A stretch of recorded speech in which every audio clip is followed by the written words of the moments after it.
ദൈവത്തിൻ്റെ പരിശുദ്ധമായ നാമം ഈ നല്ല സന്ധ്യാകാലം വാഴ്ചപ്പെടുമാറാകട്ടെ. അനുഗ്രഹിക്കപ്പെട്ട സമയത്തെ ഓർത്ത് ഞാൻ ദൈവത്തെ സ്തുതിക്കുന്നു. ഈ ചാനലിലൂടെ കടന്നു വരുന്നതായ ജീവിതാനുഭവങ്ങൾ ശ്രോതാക്കളാകുന്ന നിങ്ങൾക്കെല്ലാവർക്കും അത് അനുഗ്രഹമാകുന്നു എന്ന് നിങ്ങളുടെ പ്രതികരണങ്ങളിലൂടെ ഞങ്ങൾക്ക് മനസ്സിലാക്കാൻ കഴിയുന്നത് ഓർത്ത് ഞാൻ ദൈവത്തെ സ്തുതിക്കുന്നു. ദൈവം നിങ്ങളെല്ലാവരെയും സഹായിക്കുകയും അനുഗ്രഹിക്കുകയും ചെയ്യുമാറാകട്ടെ. ഇന്ന് പകലിൽ ഈ സന്ധ്യാകാലം നമ്മുടെ ഇടയിൽ കടന്നു വന്നിരിക്കുന്ന കർത്താവിൻ്റെ വിലപ്പെട്ട ദാസൻ പാസ്റ്റർ ബിനു യൂപ്പിയുടെ പ്രദേശത്തു നിന്നാണ്. കർത്താവിൻ്റെ ദാസനെ വളരെ സ്നേഹത്തോടെ ഈ ചാനലിലേക്ക് ഞങ്ങൾ സ്വാഗതം ചെയ്യുന്നു.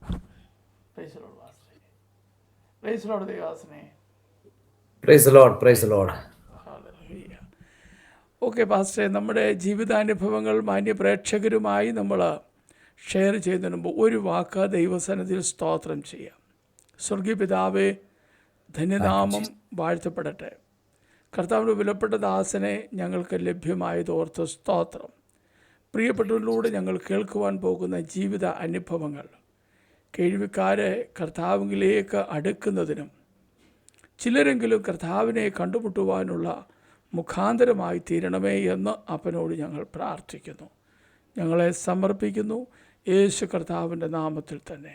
ആമേൻ. Praise the lord. ഓക്കെ, ദേവദാസനെ തുടർന്നുള്ള സമയങ്ങൾ കർത്താവിൻ്റെ വിലപ്പെട്ട ദാസനുള്ളതാണ്. നമ്മുടെ ദൈവനാമ മഹത്വത്തിന് വേണ്ടി നമ്മുടെ ജീവിതാനുഭവങ്ങൾ നമുക്ക് ഷെയർ ചെയ്യാം. ക്രിസ്തു യേശുവിൻ്റെ ധന്യമായ നാമം മഹത്വപ്പെടുമാറാകട്ടെ.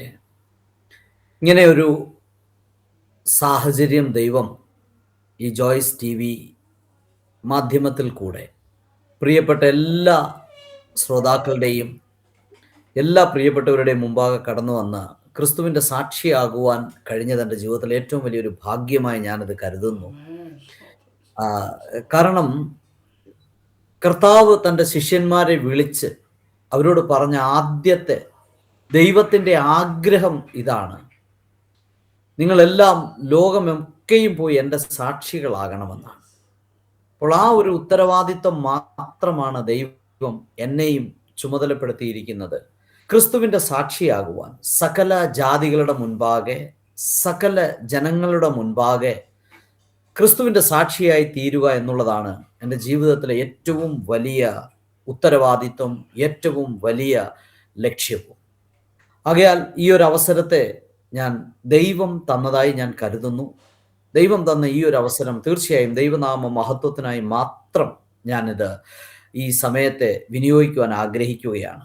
അതിനായി അവസരം ഒരുക്കിയ പ്രിയ ജോയ്സ് TVയുടെ എല്ലാ പ്രിയപ്പെട്ടവർക്കും, അഡ്മിൻസിനും, എല്ലാ ഇതിൻ്റെ പിന്നണിയിൽ പ്രവർത്തിക്കുന്ന പ്രിയപ്പെട്ടവർക്കും, ഒപ്പം തന്നെ എല്ലാ വ്യൂവേഴ്സിനും ക്രിസ്തുയേശുവിൻ്റെ നാമത്തിൽ എൻ്റെ സ്നേഹവന്ദനത്തെ അറിയിച്ചുകൊണ്ടാണ് ഞാൻ മുന്നോട്ട് പോകാൻ ആഗ്രഹിക്കുന്നത്. പ്രിയ കർത്തദാസൻ പറഞ്ഞതുപോലെ എൻ്റെ പേര് ബിനു രഘുനാഥൻ എന്ന് മുഴുപ്പേര് വിളിക്കുന്ന ഞാൻ യാഥാസ്ഥികമായ ഒരു ഹൈന്ദവ കുടുംബത്തിൽ ജനിച്ച് വളരുവാനുള്ള ഭാഗ്യം ദൈവം എനിക്ക് തന്നു. ബാല്യം മുതൽ തന്നെ ഏകദേശം വലിയ ബുദ്ധിമുട്ടുകളൊന്നും കൂടാതെ, അതായത് എൻ്റെയൊക്കെ ബാല്യത്തിൽ ബുദ്ധിമുട്ടില്ല എന്ന് പറഞ്ഞാൽ 3 നേരം ഭക്ഷണത്തിനുള്ള വക ഉണ്ടായിരുന്ന ഒരു വീട്ടിൽ ജനിക്കാനും വളരാനും ഒക്കെയാണ് ദൈവം എനിക്ക് ഭാഗ്യം തന്നത്. പക്ഷേ ആ യാത്ര ഏകദേശം ഒരു 8ാം ക്ലാസ് വരെയൊക്കെ നീണ്ടു നിന്നു. ആ 8ാം ക്ലാസ് കഴിഞ്ഞപ്പോഴത്തേക്ക് എൻ്റെ പിതാവ് നല്ല ഒരു കമ്പനിയിൽ ജോലിയുള്ള ഒരു വ്യക്തിയായിരുന്നു. എന്നാൽ രോഗം മൂർച്ഛിച്ചതിനെ തുടർന്ന് മുന്നോട്ട് അദ്ദേഹത്തിന് ജോലി ചെയ്യാൻ കഴിയാത്ത ഒരു സാഹചര്യത്തിലേക്ക് എത്തിയപ്പോൾ അവിടെ നിന്ന് അദ്ദേഹം ജോലിയിൽ നിന്ന് വിരമിതനായി മുന്നോട്ട് ജോലി ചെയ്യാൻ കഴിയാതെ അദ്ദേഹം നാട്ടിലേക്ക് മടങ്ങി വന്ന് അപ്പോഴത്തേക്ക് ഞങ്ങൾ 6 മക്കളായിരുന്നു. ആ 6 മക്കളിൽ ഏറ്റവും മൂത്ത ആള് ഞാനായിരുന്നു. അപ്പം രാവിലെ തന്നെ വീട്ടിൽ ഭജനയും കീർത്തനവും കാര്യങ്ങളുമൊക്കെ വേണമെന്ന നിർബന്ധമുള്ള മാതാപിതാക്കളുടെ മക്കളായിട്ടായിരുന്നു ഞങ്ങളെ വളർത്തിയത്. കാരണം ബാല്യം മുതൽ തന്നെ ഭക്തി വളരെ നിർബന്ധമായിരുന്നു. വിശേഷിച്ച് എൻ്റെ മാതാപിതാക്കളെ വീടിന് പുറത്ത്, വരാന്തയ്ക്ക് പുറത്തിരിക്കുമ്പോൾ അവിടെ വരെ ഈ നാമം ചൊല്ലുന്ന ശബ്ദം എത്തിയിരിക്കണം എന്നുള്ളതായിരുന്നു നിർബന്ധം. അപ്പോൾ അങ്ങനെയുള്ള ആ ഒരു പശ്ചാത്തലത്തിൽ വളരുവാൻ ബാല്യം മുതൽ തന്നെ ഭക്തി എന്നുള്ളത് വളരെ ഹൃദയത്തിൻ്റെ ആഴത്തിൽ നന്നായി ഉണ്ടായിരുന്നു.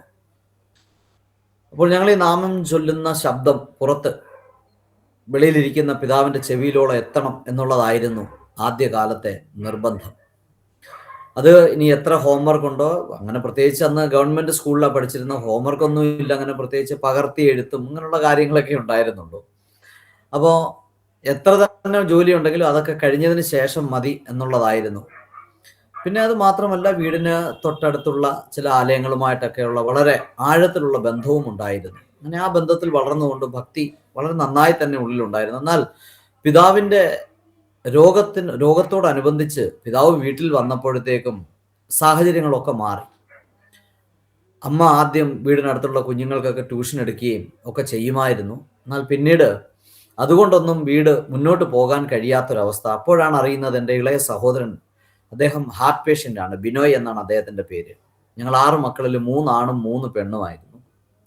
അപ്പോൾ അദ്ദേഹം ഹാർട്ട് പേഷ്യൻ്റ് കൂടെ ആയി. അപ്പോൾ പിതാവിൻ്റെ രോഗവും ഇതും കൂടെ വന്നപ്പോഴത്തേക്ക് അമ്മയ്ക്ക് ഒറ്റയ്ക്ക് ഈ 6 മക്കളുടെ ചെലവും 2 പേരുടെ ട്രീറ്റ്മെൻറ്റും കൂടെ വഹിക്കാൻ കഴിയാതെ വന്നപ്പോൾ അമ്മയെ സഹായിക്കാനായിട്ട്, അപ്പോൾ ഞങ്ങൾ താമസിച്ചിരുന്നത് കൊല്ലം ജില്ലയിലെ ശാസ്താംകോട്ടയ്ക്ക് അടുത്ത് പടിഞ്ഞാറേക്കല്ലട എന്ന് പറയുന്ന ഒരു ചെറിയ ഗ്രാമമാണ്. ഇന്നും ആ ഗ്രാമീണത കാത്തു സൂക്ഷിക്കുന്ന നല്ലൊരു ഗ്രാമം. അപ്പോൾ അവിടെ അന്ന് പ്രത്യേകിച്ച് വലിയ ജോലി സാധ്യതകളൊന്നുമില്ല. ഉള്ളത് ഇഷ്ടിക കമ്പനിയും അതുപോലെ തന്നെ മണലുവാരലും ഇങ്ങനെയൊക്കെയുള്ള സാധ്യതകളായിരുന്നു എൻ്റെ ബാല്യത്തിൽ അവിടെ ഉണ്ടായിരുന്ന. അല്ലെങ്കിൽ കയറ് വിരിക്കാൻ പോവുക, ഇങ്ങനെയൊക്കെയുള്ള ജോലിയൊക്കെ ആയിരുന്നു. അപ്പോൾ അമ്മയെ സഹായിക്കാനായിട്ട് 8ാം ക്ലാസ്സിൽ വെച്ച് ഞാനും പുസ്തകമൊക്കെ പതുക്കെ സൈഡിലോട്ട് മാറ്റി വെച്ച് ഞാനും ഈ ജോലിക്കായിട്ട് ഇറങ്ങി. കാരണം ഈ മക്കളുടെ കൂടെ, അതായത് മക്കൾ മീൻസ് എൻ്റെ ഇളയ കുഞ്ഞുങ്ങളുടെ കരച്ചിൽ കാണാൻ കഴിയാത്തത് കൊണ്ട് പുസ്തകമൊക്കെ സൈഡിൽ മാറ്റി വെച്ച് എല്ലാവരും ഇങ്ങനെ സ്കൂളിൽ പോകുന്ന സമയത്ത് ഞാൻ ഇങ്ങനെ ഇഷ്ടിക ഒക്കെ ലോറിയിൽ കയറ്റി ഇഷ്ടിക പുറത്തിരുന്ന് യാത്ര ചെയ്യുന്ന എൻ്റെ അധ്യാപകരൊക്കെ കാണാറുണ്ട്, കൂടെ പഠിക്കുന്നവരും കാണാറുണ്ട്. പലപ്പോഴും കൂടെ പഠിക്കുന്നവരെയൊക്കെ കാണുമ്പം ഒഴിഞ്ഞു മാറി നടക്കുമായിരുന്നു, അവർ കാണരുത് ഞാനാണ് ജോലി ചെയ്യുന്നത് എന്നറിയാതിരിക്കാനായിട്ട്. അങ്ങനെയുള്ളൊരു ബാല്യം. അങ്ങനെ ആ ബാല്യവുമായിട്ട് ജീവിച്ചിരിക്കുന്ന ബാല്യം കഴിയുന്ന സമയത്താണ് എൻ്റെ ഒരു സഹോദരി കൂടെ രോഗിയായതോടുകൂടെ കുടുംബത്തിൻ്റെ ഭാരം എൻ്റെ മേൽ വന്നപ്പോൾ എനിക്ക് അമ്മയ്ക്കും വയ്യാഴിക ആരംഭിച്ചു, ക്ഷീണം ആരംഭിച്ചപ്പോൾ വളരെയേറെ ബുദ്ധിമുട്ടുകൾ ജീവിതത്തിൽ ഉണ്ടാകാൻ തുടങ്ങി. ഇളയ സഹോദരി കൂടെ രോഗിയായതോടുകൂടെ എല്ലാ ഭാരവും എൻ്റെ ചുമലിൽ വന്നതായിട്ട് എനിക്ക് തോന്നി. അങ്ങനെയാണ് അവിടെ നിന്ന് ഡൽഹിക്ക് വണ്ടി കയറി. കാരണം ഡൽഹിയിൽ എൻ്റെ ഒരു മാമൻ, അദ്ദേഹം ഡൽഹിയിൽ ജോലി ചെയ്യുന്നുണ്ട്. അപ്പോൾ അദ്ദേഹത്തിൻ്റെ അടുത്ത് ജോലി അന്വേഷിച്ചെത്തുകയും അവിടെ എത്തി രാത്രിയും പകലും ജോലി ചെയ്യാൻ തുടങ്ങി. പകല് ഒരു കലിങ്ങൊക്കെ പഠിക്കാനായിട്ട് പോയി. എന്നാൽ പിന്നീട് അത് ഒന്നും ശരിയാകാതെ വന്നപ്പോഴാണ് പിന്നെ ഒരു കമ്പനിയിൽ പകല് ഹെൽപ്പറായിട്ട് ജോലി ചെയ്തു, രാത്രിയിൽ ഒരു കമ്പനിയിൽ എങ്ങനെയെങ്കിലും മാറ്റണോ അതിനു വേണ്ടിയിട്ട്, കുടുംബത്തിന്റെ ആവശ്യങ്ങളെല്ലാം നിറവേറാനായിട്ട്. അങ്ങനെ കുറെ നാൾ ജോലി ചെയ്തപ്പോഴാണ് അവിടെയുള്ള ഒരു സുഹൃത്ത് എന്നോട് വന്നിട്ട് പറഞ്ഞു, ബിനു, നിന്റെ കഷ്ടതയും നിന്റെ ഈ പ്രയാസങ്ങളൊക്കെ ഞാൻ കാണുന്നു, അതുകൊണ്ട് ബിനു നീ ഒരു കാര്യം ചെയ്യുക, എന്നോടൊപ്പം ജോലിക്ക് വരുന്നെങ്കിൽ വാ. കാര്യം അദ്ദേഹം ഞങ്ങളൊക്കെ വളരെയേറെ ബഹുമാനിക്കുന്ന ഒരു വ്യക്തിയായിരുന്നു. കാര്യം അന്ന് ഞങ്ങളൊക്കെ ഈ നല്ല വില കൂടിയ ബ്രാൻഡായിട്ടുള്ള തുണികളൊക്കെ ടി വിയിലൊക്കെ പരസ്യമേ കണ്ടിട്ടുള്ളൂ. നേരിട്ട് അല്ലെങ്കിൽ നല്ല വില കൂടിയ ഒരു ഷൂവോ ഒക്കെ കാണുന്നത് ഈ സഹോദരന്റെ കാലിലും ചുമലിലും ഒക്കെ ആയിരുന്നു. അപ്പൊ അദ്ദേഹത്തോടൊപ്പം ജോലി ചെയ്യാൻ ഒരു അവസരം കിട്ടുന്നതെന്ന് പറയുമ്പോൾ വലിയൊരു ഭാഗ്യമാണ്.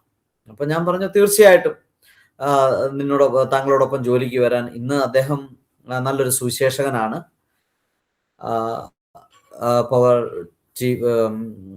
പവർ വിഷൻ ചാനലിലൊക്കെ പ്രസംഗിക്കുന്ന ഒരു ശുശ്രൂഷകനൊക്കെ കൂടിയാണ്.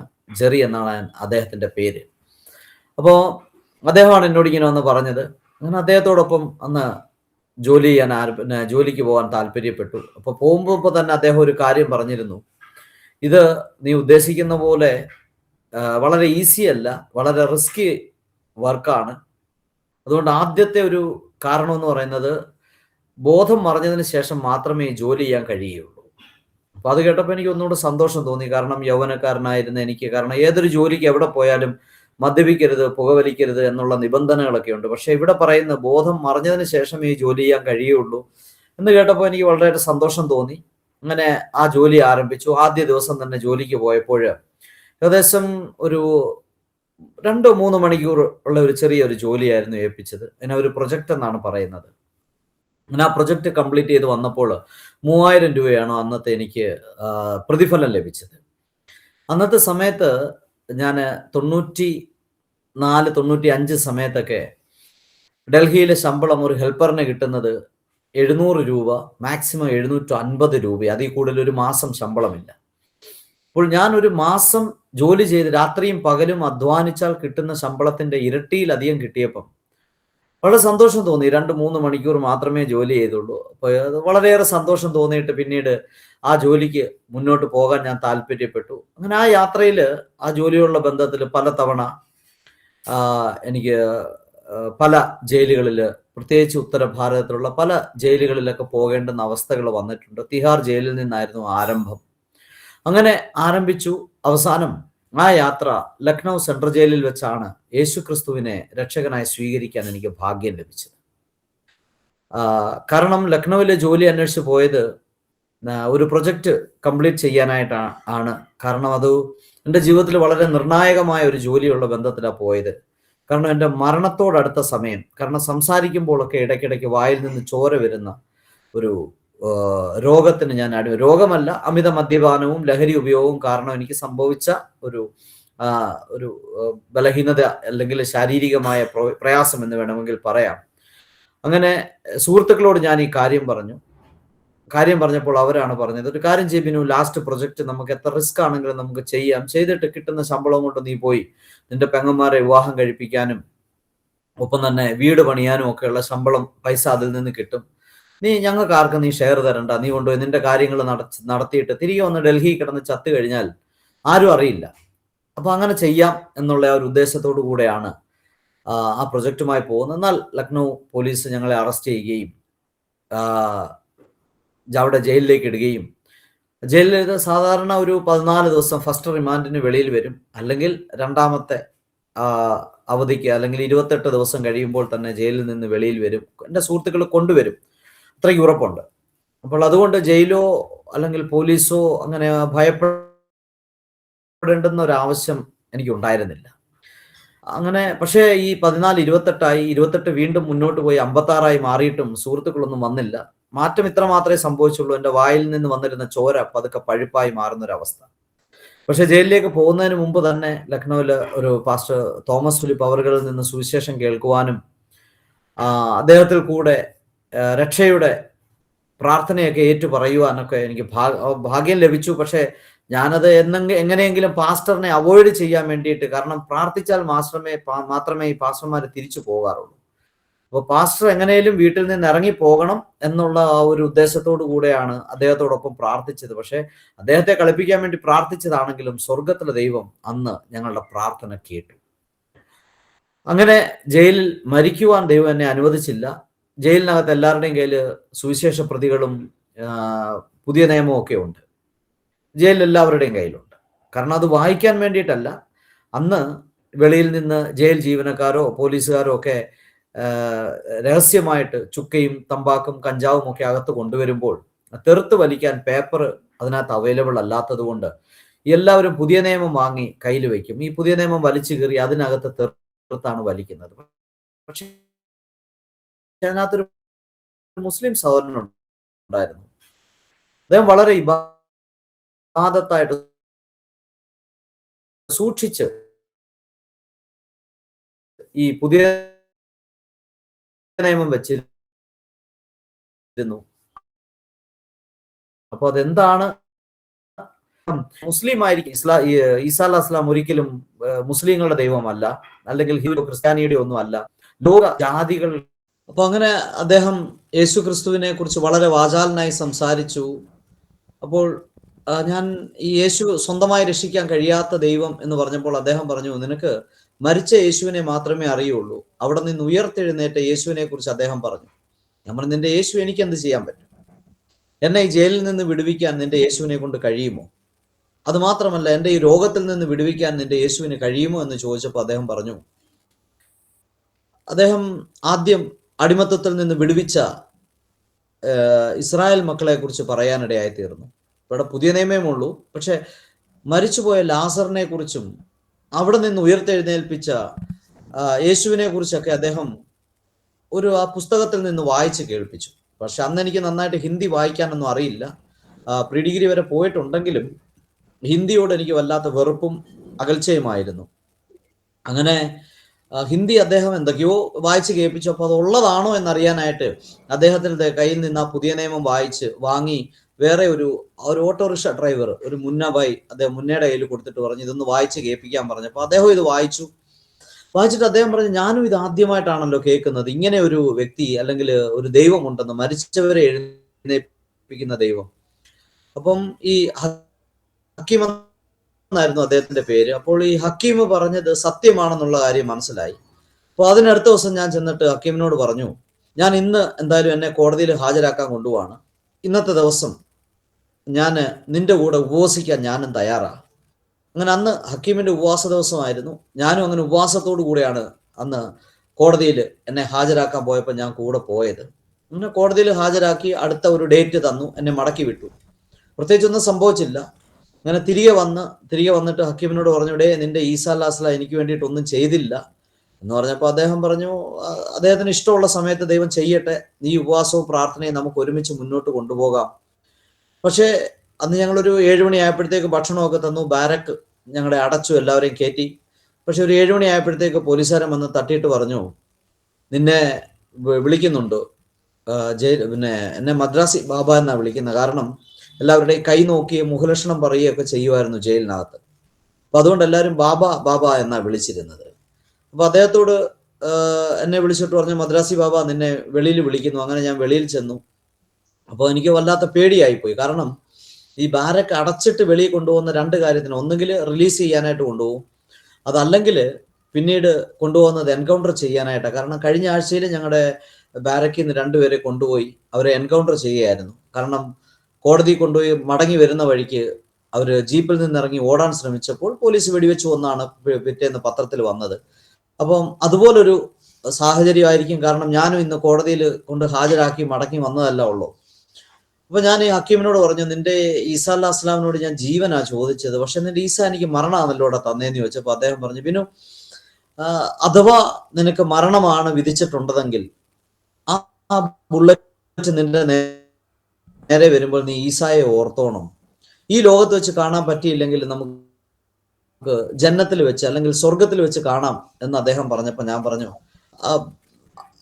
അദ്ദേഹം പറഞ്ഞത് കേട്ടനുസരിച്ച് ഞാൻ പോയി. പക്ഷേ മരണത്തോട് അടുക്കുമ്പോൾ നമുക്ക് അങ്ങനെയൊന്നുള്ള ഒരു വിചാരം നമ്മുടെ ജീവിതത്തിൽ വരികയില്ല. പക്ഷെ യഥാർത്ഥത്തിൽ ഏത് കുറ്റത്തിലാണോ ലക്നൗ ലാത്തൂസ് റോഡിലുള്ള പോലീസ് സ്റ്റേഷനിൽ എന്നെ അടച്ചത്, ആ യഥാർത്ഥ കേസിലെ കുറ്റവാളികളെ രാജസ്ഥാൻ പോലീസ് അറസ്റ്റ് ചെയ്യുകയും അവരെ ഒരു തെളിവെടുപ്പിനായിട്ട് അവിടെ കൊണ്ടുവന്നതായിരുന്നു.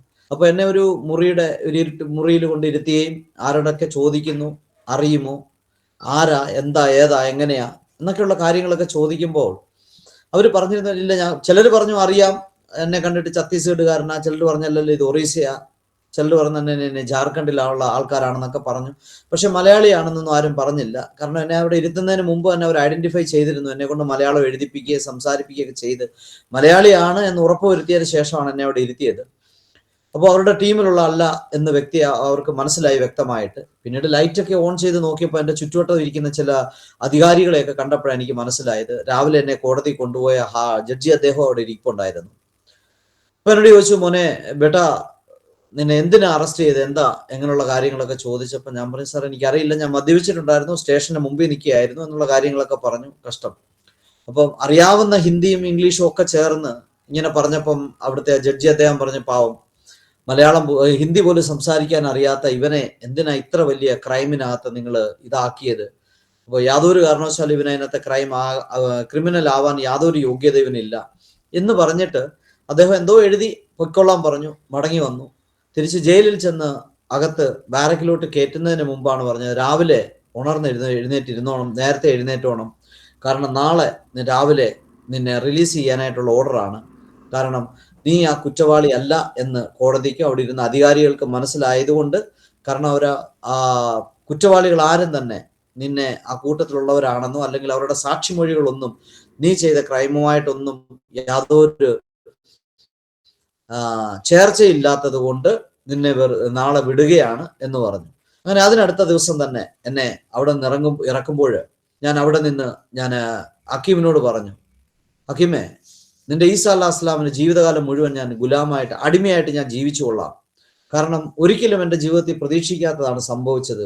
അതുകൊണ്ട് നിന്റെ ഈസായ്ക്ക് ഞാൻ അടിമയായി ജീവിച്ചു കൊള്ളാം എന്ന് പറഞ്ഞ് അവിടെ നിന്ന് ഇറങ്ങി. പക്ഷെ അന്ന് എനിക്ക് അറിയില്ലായിരുന്നു ക്രിസ്തുവിന് ആരുടെ അടിമത്വം അല്ല ആവശ്യം, അല്ലെങ്കിൽ ദൈവത്തിന് അടിമകളെ ആവശ്യമില്ല, തൻ്റെ മക്കളെയാണ്. അങ്ങനെ ഞാൻ ഇറങ്ങി വന്ന് എന്നോട് സുവിശേഷം പറഞ്ഞ ആ ദേവദാസിന്റെ അടുത്ത് മടങ്ങി വരികയും അദ്ദേഹത്തോട് ഈ കാര്യങ്ങളൊക്കെ പറഞ്ഞു. ഞാൻ ഇപ്രകാരമുള്ള പ്രതിസന്ധിയിൽ കൂടെയാണ് കടന്നു വന്നത് എന്ന്. അപ്പോൾ ഒരു ജയിൽ പുള്ളിയെ സാധാരണ ഒരു മലയാളി അല്ലെങ്കിൽ ഒരു വ്യക്തി കാണുന്ന പോലെയല്ല അദ്ദേഹം എന്നെ കണ്ടത്. പക്ഷെ വളരെ സ്നേഹത്തോടെ എന്നെ ചേർത്ത് നിർത്തി എനിക്ക് വേണ്ടി പ്രാർത്ഥിച്ചു. യേശുവിന്റെ സ്നേഹം അനുഭവിക്കാൻ കഴിഞ്ഞു. അങ്ങനെ അതിനുശേഷം ആ ദേവദാസനോടൊപ്പം തന്നെ അവിടെ ഞാൻ കുറെ നാൾ താമസിച്ചു, സ്നാനപ്പെട്ടു. അത് കഴിഞ്ഞതിന് ശേഷമാണ് ബൈബിൾ കോളേജിൽ പഠിക്കുവാനുള്ള ഭാഗ്യം ലഭിക്കുന്നത്. അങ്ങനെ 3 വർഷം ഡ്രൈവിങ്ങോടുകൂടെ, കാരണം ആ കോളേജിൽ സപ്പോർട്ട് ചെയ്യാനോ മറ്റുള്ള ആ ഒരു സാഹചര്യങ്ങളൊന്നും ഇല്ലാത്തത് കൊണ്ട് ഞാൻ അവിടെ ഡ്രൈവറായി നിന്നുകൊണ്ട് ബൈബിൾ കോളേജിൽ പഠിച്ചു 3 വർഷം. അതിനുശേഷം എൻ്റെ ഉള്ളിൽ വലിയ ഒരു തീഷ്ണതയായിരുന്നു. ആരും സുവിശേഷം പറയാത്ത ഒരു സ്ഥലത്ത് പോയി സുവിശേഷം പറയണമെന്നും ഒരു സുവിശേഷകനായി ജീവിക്കണമെന്നും ആഗ്രഹിച്ചു. അങ്ങനെയാണ് ആരും കടന്നു പോകാൻ ആഗ്രഹിക്കാത്ത ആസംഗഡ് എന്ന് പറയുന്ന ആ ഒരു ജില്ല ഞാൻ തെരഞ്ഞെടുത്തത്. കാരണം ഏറ്റവും കൂടുതൽ ക്രൈമും ക്രിമിനൽസും ഉള്ള ഒരു പട്ടണം എന്ന് വിശേഷിപ്പിക്കുന്ന ആ പട്ടണത്തിലേക്ക്, അതായത് ഇന്ത്യയുടെ പാകിസ്ഥാൻ എന്നൊക്കെ പണ്ടുള്ളവർ വിശേഷിപ്പിക്കുമായിരുന്നു, ആ പട്ടണത്തിലേക്ക് കടന്നു വന്ന് അവിടെ സുവിശേഷ വേല ആരംഭിക്കുവാൻ സ്വർഗത്തിലെ ദൈവം സഹായിച്ചു. ആ പ്രവർത്തനത്തോടൊപ്പം തന്നെ നാട്ടിൽ കടന്നു പോവുകയും മാരാമണ്ണുള്ള പ്രിയ പാസ്റ്റർ MK കരുണാകരൻ എന്ന് പറയുന്ന അദ്ദേഹത്തിന്റെ മൂത്ത മകളെ, ഫേബ എന്നാണ് പേര്, ഫേബയെ വിവാഹം കഴിച്ച് വീണ്ടും ഉത്തർപ്രദേശിലേക്ക് തന്നെ മടങ്ങി വരുവാനും സ്വർഗത്തിലെ ദൈവം സഹായിച്ചു. ചുരുക്കമായി പറയട്ടെ, അവിടെ കടന്നു വന്നതിന് ശേഷം എങ്ങനെ സുവിശേഷ വേല ചെയ്യണം അല്ലെങ്കിൽ ഏത് രീതിയിൽ മുന്നോട്ട് പോകണമെന്നൊന്നും അറിയില്ലായിരുന്നു. എന്നാൽ ദൈവം വളരെ അത്ഭുതകരമായി എൻ്റെ ജീവിതത്തിൽ കൂടെ, ഞാനും ഫേബയും കൂടെ ഇവിടെ ശുശ്രൂഷ ആരംഭിച്ചപ്പോൾ ഞങ്ങളുടെ ജീവിതത്തിൽ അത്ഭുതകരമായി ദൈവം പ്രവർത്തിക്കാൻ തുടങ്ങി. ആദ്യത്തെ ഏകദേശം 2 വർഷത്തോളം ഒരു വിശ്വാസി പോലും ഇല്ലാതെ, ഒരു സ്നാനം പോലും ഇല്ലാതെ ഇവിടെ നിൽക്കുന്ന സമയത്ത് ഉപവസിക്കുകയും പ്രാർത്ഥിക്കുകയും ഒപ്പം തന്നെ ദേശം ചുറ്റി നടന്ന് പ്രാർത്ഥിക്കുമായിരുന്നു. കാരണം ദൈവം പറഞ്ഞത് ഈ പട്ടണത്തെ പണിയാൻ എനിക്കൊരാളെ വേണം എന്നായിരുന്നു എന്നോട് പറഞ്ഞത്. അപ്പോൾ ഈ പട്ടണത്തെ പണിയുന്നത് എങ്ങനെയെന്ന് പല ഒരു ബൈബിളിൽ നിന്ന് വായിച്ചപ്പോൾ പട്ടണത്തെ പണിഞ്ഞ അനേകരെ കുറിച്ച് ബൈബിളിൽ കണ്ടു. അതിൽ നെഹമ്യാവ് എന്ന് പറയുന്ന ആ ഒരു ക്യാരക്ടർ അല്ലെങ്കിൽ ആ ഒരു വ്യക്തിത്വമാണ് എന്നെ വളരെയേറെ സ്വാധീനിച്ചത്. അദ്ദേഹം പട്ടണം പണിയാനായിട്ട് തുടങ്ങിയപ്പോൾ കുറേ നാൾ ഉപവസിക്കുകയും പ്രാർത്ഥിക്കുകയും ചെയ്തു എന്നാണ് തിരുവചനത്തിൽ കാണാൻ കഴിഞ്ഞത്.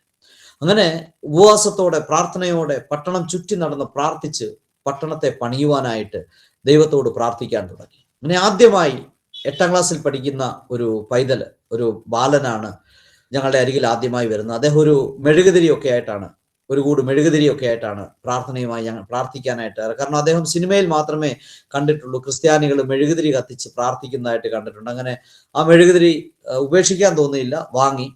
കാരണം ആ സമയത്ത് ഒരു മെഴുകുതിരി പോലും വാങ്ങിക്കാൻ പറ്റാത്ത ഒരു സിറ്റുവേഷനിൽ ഒക്കെ കടന്നു പോയിട്ടുണ്ടെന്ന്.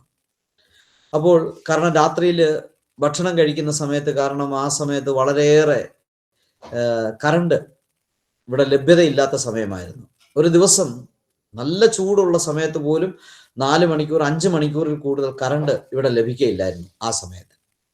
അന്ന് ഇൻവെർട്ടറോ ജനറേറ്ററോ ഇതിനെക്കുറിച്ചൊന്നും ചിന്തിക്കാൻ പോലും കഴിയുകയില്ല. അന്ന് ഒരു സംഘടനയുമായി ചേർന്നായിരുന്നു പ്രവർത്തനം ആരംഭിച്ചത്.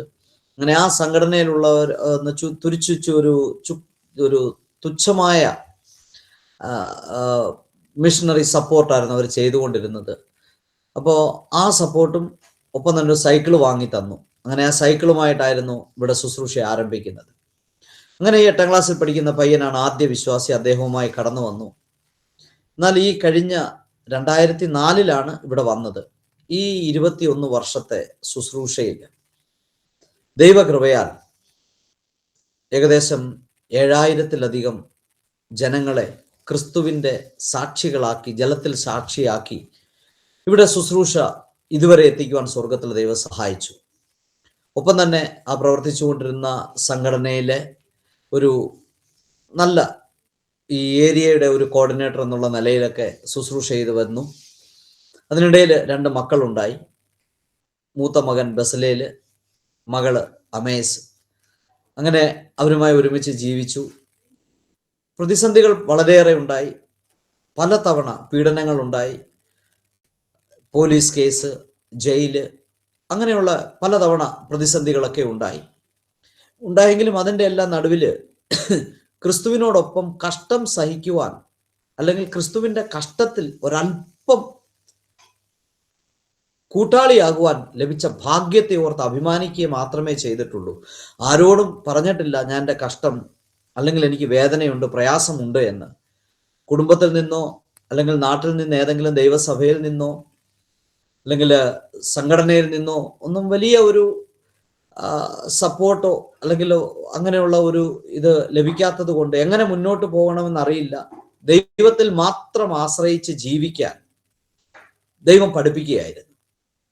അങ്ങനെ ഈ 2022 ഞാൻ ജയിലിൽ പോകുമ്പോൾ അത് ലോകമെല്ലാം അറിഞ്ഞിരുന്നു. കാരണം 2022 ആയപ്പോഴത്തേക്ക് ക്രിസ്ത്യൻ മീഡിയയും സോഷ്യൽ മീഡിയ ഒക്കെ വളരെ വിപുലമായ രീതിയിൽ ഇതൊരു ചർച്ചാ വിഷയമായി. അങ്ങനെ പലരും അറിഞ്ഞു ബിനു രഘുനാഥൻ എന്ന് പറയുന്ന വ്യക്തി ജയിലിൽ പോയി എന്നും. അങ്ങനെ ആ പ്രാർത്ഥന എനിക്ക് എൻ്റെ ജീവിതത്തിൽ വളരെയേറെ എനിക്ക് അനുഗ്രഹമായി മാറി. അങ്ങനെ എന്നെ പോലീസ് പിടിക്കുകയും അങ്ങനെ ജയിലിൽ നിന്ന് വെളിയിൽ വന്നപ്പോഴത്തേക്ക് പല അന്വേഷണങ്ങളൊക്കെ വന്നപ്പോൾ ഞാൻ ചേർന്ന് നിന്നിരുന്ന സംഘടന പതുക്കെ എന്നെ അവോയ്ഡ് ചെയ്യാൻ തുടങ്ങി. കാരണം എന്നിൽ കൂടെ ഇനി അന്വേഷണം സംഘടനയിലേക്ക് എത്തിയെങ്കിലോ എന്ന് കരുതി അവർ പതുക്കെ അവരുടെ സപ്പോർട്ട് ഒക്കെ നിർത്തി. പിന്നെ അവരിൽ നിന്ന് അകറ്റുന്ന രീതിയിലുള്ള റിജക്ഷൻ. പക്ഷെ എപ്പോഴും റിജക്ഷൻ എൻ്റെ ജീവിതത്തിൽ എപ്പോഴും എനിക്കത്, ഞാൻ ഇന്ന് ഇവിടെ നിൽക്കുന്നതിൻ്റെ പിന്നിലെ ഏറ്റവും വലിയ കാരണം മറ്റുള്ളവരുടെ റിജക്ഷനാണ്. എന്നെ കേൾക്കുന്ന ആരെങ്കിലും നിങ്ങളുടെ ജീവിതത്തിൽ ആരെങ്കിലും നിങ്ങളെ റിജക്റ്റ് ചെയ്യുന്നുണ്ടെങ്കിൽ ഓർത്തോ, ദൈവം നിങ്ങളുടെ മുമ്പിൽ പുതിയൊരു സെലക്ഷൻ തന്നപ്പോഴാണ് മറ്റുള്ളവർ നമ്മളെ റിജക്റ്റ് ചെയ്യുന്നത്. ആ ദൈവത്തിൻ്റെ പലപ്പോഴും ആ സെലക്ഷൻ എൻ്റെ ജീവിതത്തിൽ ഞാൻ അനുഭവിക്കാൻ കഴിഞ്ഞത് മറ്റുള്ളവരുടെ റിജക്ഷൻ എൻ്റെ ജീവിതത്തിൽ വന്നപ്പോഴാണ്.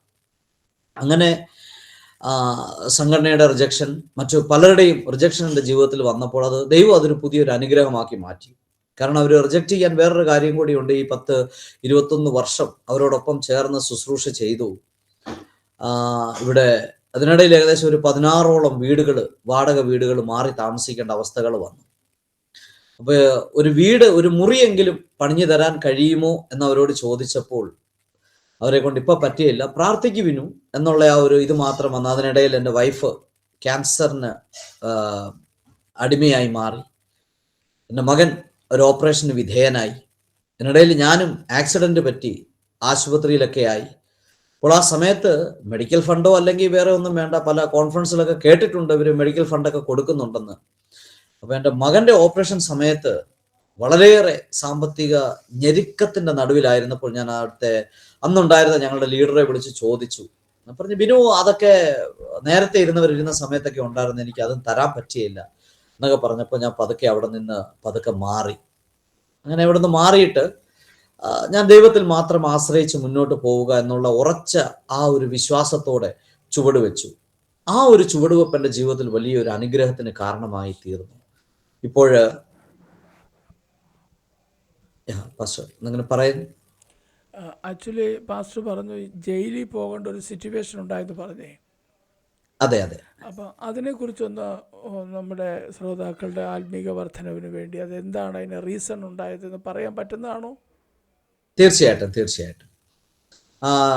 ഈ 2022 ഞാനിവിടെ ഈ ഉത്തർപ്രദേശില്, അതായത് ഭിക്ഷക്കാരുടെ കുഞ്ഞുങ്ങളെ എടുത്തപ്പോൾ, കാരണം ഇവിടുത്തെ ഏറ്റവും കൂടുതൽ ക്രിമിനൽസ് ആ ഗ്രാമത്തിൽ നിന്നാണ് വെളിയിൽ വരുന്നത്.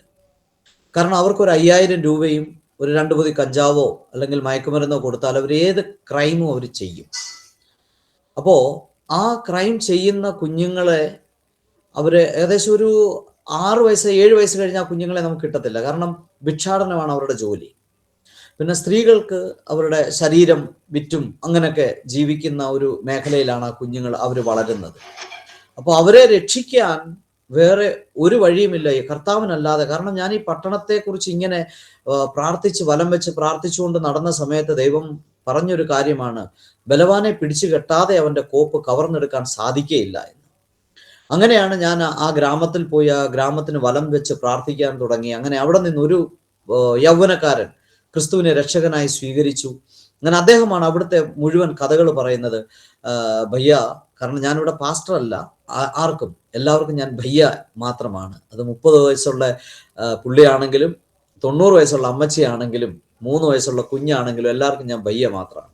അപ്പൊ അവർ പറഞ്ഞു, ഭയ്യ ഞങ്ങളുടെ ഗ്രാമത്തിലെ കുഞ്ഞുങ്ങളെല്ലാം എന്നെ പോലെ ഇങ്ങനെ ജീവിക്കുന്ന ഒരു വ്യക്തികളാണ്, അപ്പൊ അവരെ രക്ഷിക്കാൻ എന്താ ചെയ്യാൻ പറ്റുക? അങ്ങനെ ആണ് ഞാൻ ലവ് യു ചിൽഡ്രൻ മിഷൻ എന്ന് പറയുന്ന കാരണം ഒരു നല്ല ഗൈഡൻസ് തരുന്ന ഒരു പാസ്റ്റർ ലിനോസ്, ഷൈജി ലിനോസ്, അവരുടെ ആ ഒരു ലവ് യു ചിൽഡ്രൻ മിഷനുമായി ഞങ്ങൾ സംസാരിച്ചപ്പോഴാണ് ഈ കുഞ്ഞുങ്ങളെ കുറിച്ച് പറഞ്ഞപ്പോൾ അവർ പറഞ്ഞു, തീർച്ചയായിട്ടും ഇതിന് വേണ്ടുന്ന ഗൈഡൻസ് ഞങ്ങൾ തരാം. അങ്ങനെ അവർ രണ്ടുപേരും ആത്മാർത്ഥമായിട്ട് സഹകരിച്ചു. ആ കുഞ്ഞുങ്ങളെ അവർക്ക് ട്യൂഷൻ കൊടുക്കുകയും സ്കൂളിൽ വിടാനുള്ള പ്രചോദനം കൊടുക്കുകയും ആ കുഞ്ഞുങ്ങൾക്ക് വേണ്ടുന്ന ബുക്കും പുസ്തകങ്ങളൊക്കെ കളക്ട് ചെയ്ത് കൊടുക്കുകയും അവർക്ക് വേണ്ടി പഴയ തുണികൾ പിന്നെ അതുപോലെ കമ്പിളി വസ്ത്രങ്ങളൊക്കെ കളക്ട് ചെയ്ത് ആ കുഞ്ഞുങ്ങളെ സഹായിക്കാൻ തുടങ്ങിയപ്പോൾ കുഞ്ഞുങ്ങൾക്കും പഠിക്കണമെന്നുള്ള ആഗ്രഹം ഉണ്ടായി. പിന്നെ ഒപ്പം തന്നെ ഇവിടെ നിന്നുള്ള അഡ്വക്കേറ്റ്സ്, പിന്നെ പോലീസ് ഓഫീസേഴ്സ്, പിന്നെ അതുപോലെ തന്നെ സ്കൂളിലെ ടീച്ചേഴ്സ്, അവരൊക്കെ വന്നതെന്ന് വെച്ച് ഈ കുഞ്ഞുങ്ങളെ മോട്ടിവേറ്റ് ചെയ്യുമായിരുന്നു. ഞങ്ങളുടെ ജീവിതം എങ്ങനെയായിരുന്നു, അപ്പോൾ നിങ്ങളുടെ ജീവിതം എങ്ങനെ ആക്കിയെടുക്കാൻ പറ്റും എന്നൊക്കെ ഇവരുമായി പറഞ്ഞപ്പോഴാണ് ഈ കുഞ്ഞുങ്ങൾ കൂടുതലായിട്ട് പഠിപ്പിക്കാൻ വരിക. അവരുടെ മാതാപിതാക്കൾക്കൊക്കെ നല്ല കൗൺസിൽ കൊടുത്തപ്പോൾ അവർ കുഞ്ഞുങ്ങളെ സ്ഥിരമായി അയക്കാൻ തുടങ്ങി. അപ്പോൾ അവിടെയുള്ള രാഷ്ട്രീയക്കാർക്ക് വലിയൊരു നഷ്ടമായി മാറുകയായിരുന്നു. അത് മാത്രമല്ല, അവിടെയുള്ള ജന്മികളുടെ വീട്ടിൽ ഈ ഗ്രാമത്തിലെ പെൺകുഞ്ഞുങ്ങൾ പോയി ജോലി ചെയ്യും. അപ്പൊ പകൽ മുഴുവൻ ജോലി ചെയ്ത് രാത്രിയിൽ വൈകിട്ട് പോകാൻ നേരം അവർക്ക് ഒരു നേരത്തെ ഭക്ഷണവും ഒരു 50 രൂപ കൊടുത്തു കഴിഞ്ഞാൽ അത് മതി. അവർക്ക് പ്രത്യേകിച്ച് ജോലി ശമ്പളം കൊടുക്കേണ്ട ആവശ്യമൊന്നുമില്ല.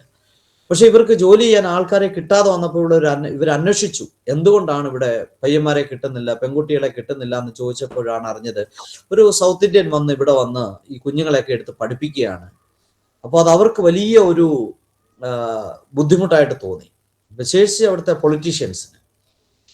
അങ്ങനെയാണ് അവർ ചട്ടം കെട്ടി എന്നെ അറസ്റ്റ് ചെയ്യാനായിട്ട് പലതവണ ശ്രമിച്ചു. പക്ഷെ ആ സമയത്തൊക്കെ അറസ്റ്റ് ചെയ്യാൻ ശ്രമിച്ച സമയത്തൊക്കെ ഇവിടുത്തെ സ്ഥലം DIG ഉണ്ടായിരുന്നു. ഒപ്പം തന്നെ ഒരിക്കൽ ഇവിടുത്തെ SP അവറുകൾ ഒക്കെ ഞങ്ങളുടെ ചർച്ചിലായിരുന്നു ആരാധിക്കാൻ വന്നുകൊണ്ടിരുന്നത്. അപ്പോൾ അവരൊക്കെ ചർച്ചിൽ വരുന്നത് കാരണം ആ സമയത്ത് എന്നെ അറസ്റ്റ് ചെയ്യാൻ കഴിഞ്ഞില്ല. അപ്പോൾ ഈ DIG അതുപോലെ തന്നെ SP ഇവരുടെയൊക്കെ ട്രാൻസ്ഫർ ആയി കഴിഞ്ഞതിന് ശേഷം ആണ് ഇവര് ഇങ്ങനെ അറിഞ്ഞത്. അപ്പോൾ ഒരു പാസ്റ്ററുടെ മകളുടെ വിവാഹത്തിന് അവിടെ പങ്കെടുക്കാൻ പോയി. കാര്യം അത് വളരെ ദാരിദ്ര്യ അവസ്ഥയിലുള്ള ഒരു ദൈവാസനായിരുന്നു. അപ്പം സാമൂഹ്യ വിവാഹം നടത്തിയപ്പോഴാണ് അദ്ദേഹത്തിന്റെ മകളുടെ വിവാഹം നടത്തിയത്. അപ്പൊ അവിടെ പ്രാർത്ഥിക്കാനോ ഒന്നും സ്വാതന്ത്ര്യം ഇല്ലാത്തത് കൊണ്ട് വിവാഹം കഴിഞ്ഞു, വീട്ടിലൊരു വിരുന്ന് വെച്ചു. അപ്പം അന്നാ ഞാൻ പറഞ്ഞല്ലോ, ആ ഒരു സംഘടനയോട് ചേർന്ന ഒരു കോർഡിനേറ്റർ ആയിരുന്നതിനാൽ ഞാൻ അവിടെ എന്നെയായിരുന്നു പ്രാർത്ഥിക്കാൻ ഒക്കെ ഏൽപ്പിച്ചത്. അങ്ങനെ ഞാനവിടെ പ്രാർത്ഥിക്കാൻ ചെന്നപ്പോഴാണ് ഈ പോലീസുകാർക്ക് അറിവ് കിട്ടി ഇങ്ങനെ ഞാൻ ഇന്നടത്തുണ്ട് എന്ന്. അപ്പോൾ അങ്ങനെ ആ പ്രാർത്ഥിച്ചുകൊണ്ടിരിക്കുന്ന സമയത്താണ് പോലീസ് വന്ന് അറസ്റ്റ് ചെയ്ത് ഞങ്ങളോട് പറഞ്ഞു, ഇവിടെ മതപരിവർത്തനം നടക്കുന്നു എന്നാണ് ഞങ്ങൾക്ക് പരാതി ലഭിച്ചത്. അപ്പൊ ഞങ്ങൾ പറഞ്ഞു, സാറേ അങ്ങനൊന്നുമില്ല, ഒരു വിവാഹം നടന്നു, അത് കഴിഞ്ഞതിന് ശേഷമുള്ള ഒരു വിരുന്ന് സൽക്കാരം മാത്രമേ ഉള്ളൂ. പക്ഷെ അന്ന് പലരെയും ശുശ്രൂഷന്മാരായിട്ട് വിശ്വാസികളായിട്ടുണ്ടായിരുന്ന ഞങ്ങൾ ഏകദേശം 17 പേരെയാണ് അന്ന് വിളിച്ചുകൊണ്ട് പോയത്. എന്നാൽ പാസ്റ്റേഴ്സ് ആയിട്ടുള്ള 9 പേരെ അവർക്ക് കിട്ടി. പെണ്ണിനെയും ചെറുക്കനെയും ഉൾപ്പെടെ കൊണ്ടുപോയതെങ്കിലും ബാക്കിയുള്ളവരെല്ലാം രാത്രി പറഞ്ഞു വിട്ടു. രാത്രിയിൽ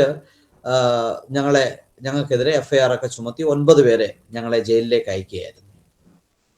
അങ്ങനെ ആ ജയിലിൽ പോയി. അത് ഞങ്ങളുടെ ജീവിതത്തിൽ വലിയൊരു അനുഗ്രഹത്തിന് കാരണമായി തീർന്നു. ഈ വിഷയം നമ്മൾ ഇപ്പം ഈ വിരുന്ന സൽക്കാരത്തിൽ ഇങ്ങനൊരു പ്രശ്നമുണ്ട്, നമ്മളത് മീഡിയയിലൂടെ അവിടെ നമ്മൾ അറിഞ്ഞൊരു വിഷയമാണിത്. അതെ, ഇങ്ങനൊരു വിവാഹത്തിന് ഇങ്ങനൊരു ഇഷ്യൂസ് ഉണ്ടായി, പെണ്ണിനെയും ചെറുക്കനെയും കൂടെ അവർ അറസ്റ്റ് ചെയ്തുകൊണ്ട് പോയെന്നൊക്കെ UP-യിൽ. അപ്പം അതെ കർത്താവിൻ്റെ ദാസനായിരുന്നു അതിന് നേതൃത്വം കൊടുത്തിരുന്നത് ആ വിവാഹത്തിനൊക്കെ. അതെ ഞാനായിരുന്നു അന്ന് ഓക്കെ, അവിടെ praise Lord, praise Lord. Okay, ആട്ടെ, കണ്ടിന്യൂ ചെയ്താട്ടെ പാസ്റ്റേ. യാ.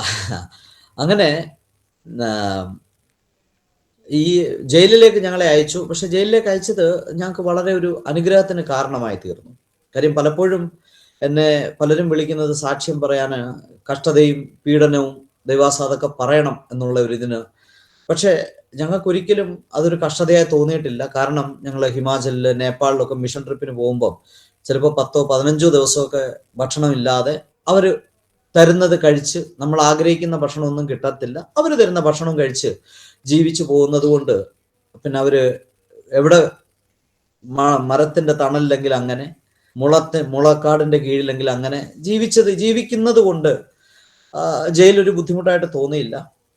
പിന്നെ ജയിലിൽ ഞങ്ങളെ അയച്ചത് ആദ്യത്തെ ദിവസം തന്നെ ചെന്നപ്പോൾ ഇവിടെ രാജ എന്ന് പറയുന്ന ഒരു ഭയ്യ ഉണ്ട്, ഒരു വളരെ വലിയൊരു ക്രിമിനലാണ്. അന്ന് ഈ ക്വാറന്റൈൻ, അതായത് കൊറോണയുടെ അവസാന ഭാഗമായതിനാൽ ക്വാറന്റൈൻ വാർഡിൽ ഞങ്ങളെ ഇട്ടു. ആദ്യത്തെ ദിവസം തന്നെ ഞങ്ങൾ ചെന്നു, ഭക്ഷിക്കാനൊന്നും കിട്ടിയില്ല. കാരണം ഞങ്ങൾ ചെന്നപ്പോഴത്തേക്ക് ഭക്ഷണ സമയമെല്ലാം കഴിഞ്ഞു. അപ്പൊ അന്ന് ഞങ്ങൾ ചെന്നപ്പോൾ നല്ല നനനനത്ത കമ്പിളിയൊക്കെ പുതച്ച ഒരാൾ കിടക്കുന്നുണ്ട് അതിനകത്ത്. ഞങ്ങൾക്കറിയില്ല അദ്ദേഹം ആരാണെന്ന്.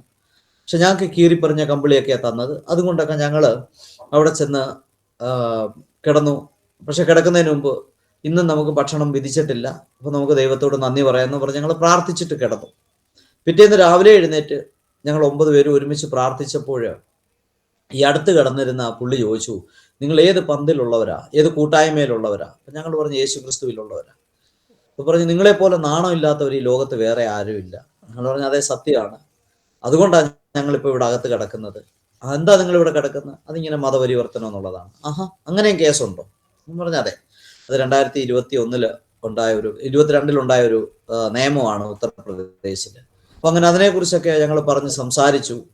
അപ്പൊ അങ്ങനെ അതിനടുത്ത ദിവസം അന്ന് തന്നെ രാവിലെ ഗേറ്റ് തുറന്ന് ഞങ്ങളെ വെളിയിൽ വിട്ടപ്പോൾ ഇദ്ദേഹം വെളിയിൽ വന്നപ്പോൾ തന്നെ ആൾക്കാർ കസേര കൊണ്ടുവന്ന് അവിടെ ഇരുന്ന് മറ്റുള്ളവർ വന്ന് അദ്ദേഹത്തിന്റെ കാല് തൊട്ട് തൊഴുകയൊക്കെ ചെയ്യുന്നു.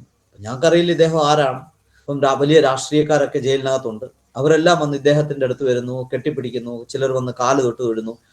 അപ്പോ അതിനകത്ത് കിടന്ന ചിലരോട് ഞങ്ങൾ ചോദിച്ചു, അയ്യോ ഇദ്ദേഹം ആരാ, എന്താ എന്ന് ചോദിച്ചപ്പോൾ അദ്ദേഹം പറഞ്ഞു, അയ്യോ ഇതറിയത്തില്ല, ഇത് രാജ എന്ന് പറയുന്ന പുള്ളിയാണ്, രാജൻ ഭയ്യാഹെ. അപ്പോ ഞങ്ങൾ ചോദിച്ചു അതിന്റെ പ്രത്യേകത എന്താ? അറിയത്തില്ലേ, പോലീസിന്റെ കണക്കനുസരിച്ച് ഏകദേശം 36 കൊലപാതകം ചെയ്ത വ്യക്തിയാണ് അദ്ദേഹം. അപ്പോ അദ്ദേഹം എൻകൗണ്ടർ ചെയ്യും എന്ന് പേടിച്ച് അദ്ദേഹം വന്ന് കീഴടങ്ങി ഇപ്പൊ ജയിലിലാണെന്ന് പറഞ്ഞു. അപ്പോൾ അത് കഴിഞ്ഞതിന് ശേഷം ഞങ്ങളുടെ ഉച്ചഭക്ഷണം കഴിഞ്ഞ് വീണ്ടും ഞങ്ങളെ ബാരക്കിനകത്ത് കയറ്റി, ഈ സെല്ലിനകത്ത് കയറ്റി ഞങ്ങളെ കതകടച്ചപ്പോൾ അന്ന് ഞങ്ങളാരും പ്രാർത്ഥിച്ചില്ല. കാരണം പ്രാർത്ഥിക്കാൻ അദ്ദേഹം ആദ്യമേ പറഞ്ഞു നാണം കെട്ടവരാണ് എന്നുള്ള കാര്യങ്ങളൊക്കെ പറഞ്ഞപ്പോൾ ഞങ്ങൾക്ക് തന്നെ ഒരു പേടി തോന്നി ഇനിയും. കാരണം ഇത് എന്തെങ്കിലും ഒരു ഇത് തോന്നിപ്പിടിച്ച് കഴുത്തിന് പിടിച്ചൊന്ന് ഞെക്കിയാൽ അദ്ദേഹത്തിന്റെ 36 എന്നുള്ളത് കൂടി 37 ആകും എന്നുള്ളതേ ഉള്ളൂ. പക്ഷെ നഷ്ടമാകുന്നത് നമുക്കാണല്ലോ. അപ്പൊ അതുകൊണ്ട് മൗനമായി ഇരിക്കുക എന്ന് പറഞ്ഞ് ഇരുന്നപ്പം അദ്ദേഹം തന്നെ ചോദിച്ചു, നിങ്ങൾ പ്രാർത്ഥിക്കുന്നില്ലേ? ഇന്നലെ പ്രാർത്ഥിച്ചായിരുന്നല്ലോ. നിങ്ങൾ പറഞ്ഞു അതെ, നിങ്ങൾ പ്രാർത്ഥിക്കുമ്പോൾ എനിക്കും വേണ്ടി പ്രാർത്ഥിക്കണം. കാരണം ഇന്നലെ നിങ്ങളുടെ പ്രാർത്ഥന ഞാൻ ശ്രദ്ധിച്ചു. എന്നെ ശപിക്കുന്നവരെ കേട്ടിട്ടുണ്ട്, എന്നെ തെറി വിളിക്കുന്നവരെ കുറിച്ച് ഞാൻ, എൻ്റെ മുമ്പിൽ അസഭ്യം പറഞ്ഞവരെ ഞാൻ കേട്ടിട്ടുണ്ട്. പക്ഷെ എനിക്ക് വേണ്ടി പ്രാർത്ഥിച്ച വ്യക്തികളെ ഞാൻ ഇന്നലെ ആദ്യമായിട്ട് കാണുന്നത് നിങ്ങളെയാണ്. നിങ്ങൾ എന്നെ ആരെന്നറിയില്ല, പക്ഷെ എനിക്ക് വേണ്ടി, ഭാര്യയ്ക്ക് വേണ്ടി, മക്കൾക്ക് വേണ്ടിയൊക്കെ പ്രാർത്ഥിച്ചില്ലേ എന്ന് പറഞ്ഞതേ. അപ്പൊ അതെന്തിനാ അങ്ങനെ ചെയ്തത്?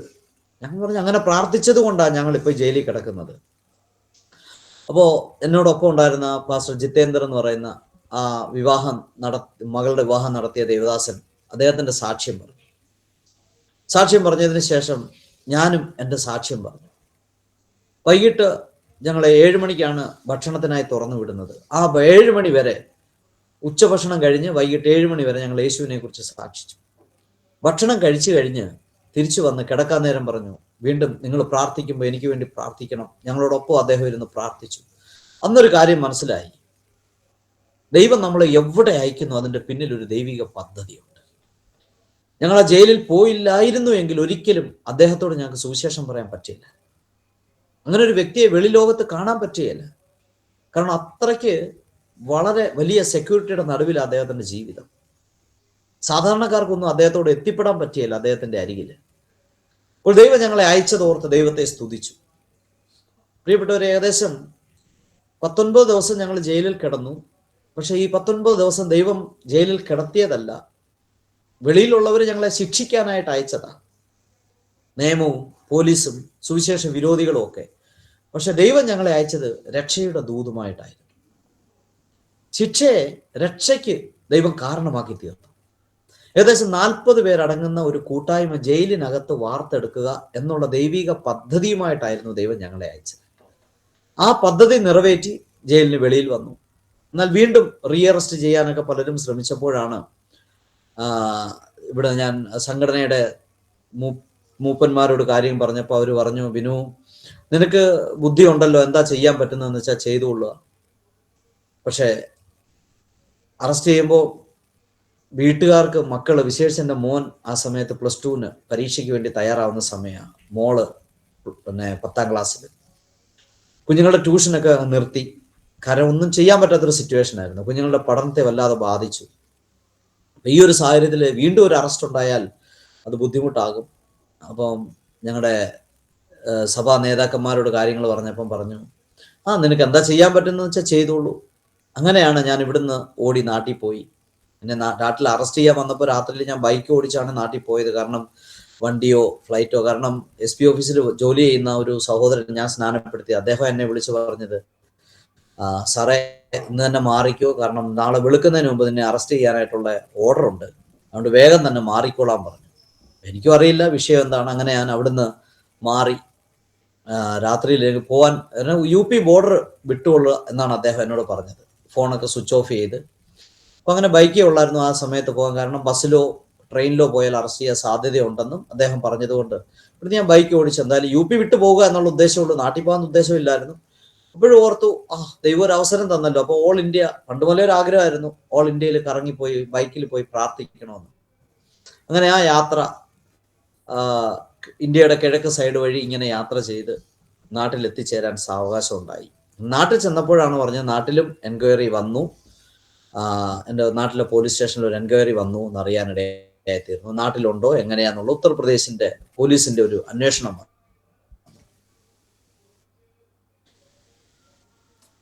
അപ്പൊ നാട്ടിലൊരു ദേവാസനോട് കുറച്ച് ദിവസത്തേക്ക് സൗദി അറേബ്യക്ക് പോകും. അങ്ങനെ ഇവിടെ നിന്ന് കുറച്ച് നാളത്തേക്ക്, കാരണം പോലീസിന്റെ പിടിയിൽ അകപ്പെടാൻ ആഗ്രഹമില്ലാത്തത് കൊണ്ട് മറ്റ് ചില കേസ് കൂടെ നിന്റെ മുകളിൽ വരും. ഇപ്പൊ മതപരിവർത്തനം മാത്രമേ ഉള്ളൂ, പിന്നെ ഗാങ്സ്റ്റർ വരും, ഗുണ്ട് ആക്ട് വരും. ഇതൊക്കെ വന്നു കഴിഞ്ഞാൽ, കാരണം ഇപ്പോഴത്തെ പാസ്റ്റേഴ്സിനെല്ലാം അറസ്റ്റ് ചെയ്യുന്നത് ഈ കേസൊക്കെ ഇട്ടിട്ട് പെട്ടെന്നൊന്നും ജാമ്യം കിട്ടത്തില്ല.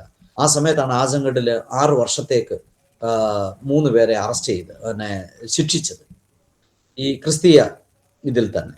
അപ്പൊ അഡ്വക്കേറ്റ്സ് പറഞ്ഞു, പിന്നെ വേഗത്തിൽ തന്നെ നീ ഇവിടുന്ന് മാറിക്കൂ. അങ്ങനെയാണ് ഞാൻ ഇവിടുന്ന് ഓടി നാട്ടിൽ പോകുന്നതും. നാട്ടിൽ നിന്ന് സൗദി അറേബ്യയിലേക്ക് പോയി. സൗദി അറേബ്യയിലുള്ള എല്ലാ ദേവദാസന്മാർക്ക് ഞാൻ നന്ദി കരയറ്റുന്നു. അവിടെ റിയാദിലും ദമാമിലും അലസയിൽ ഉള്ള പ്രത്യേകിച്ച് ദേവദാസന്മാർ എന്നെ വളരെയേറെ സഹായിച്ചു. കാരണം എനിക്ക് മീറ്റിംഗ് അല്ലായിരുന്നു ആവശ്യം, എനിക്ക് ഇന്ത്യയിൽ വരാതിരിക്കുക എന്നുള്ളതായിരുന്നു. അങ്ങനെ ഈ പട്ടണങ്ങളിലുള്ള ദേവദാസന്മാര് എല്ലാവർക്കും ഞാൻ എൻ്റെ എന്നുമുള്ള പ്രാർത്ഥനയിൽ ഞാൻ ആ ദേവദാസന്മാരെ ഓർക്കുന്നു, പ്രാർത്ഥിക്കുന്നു.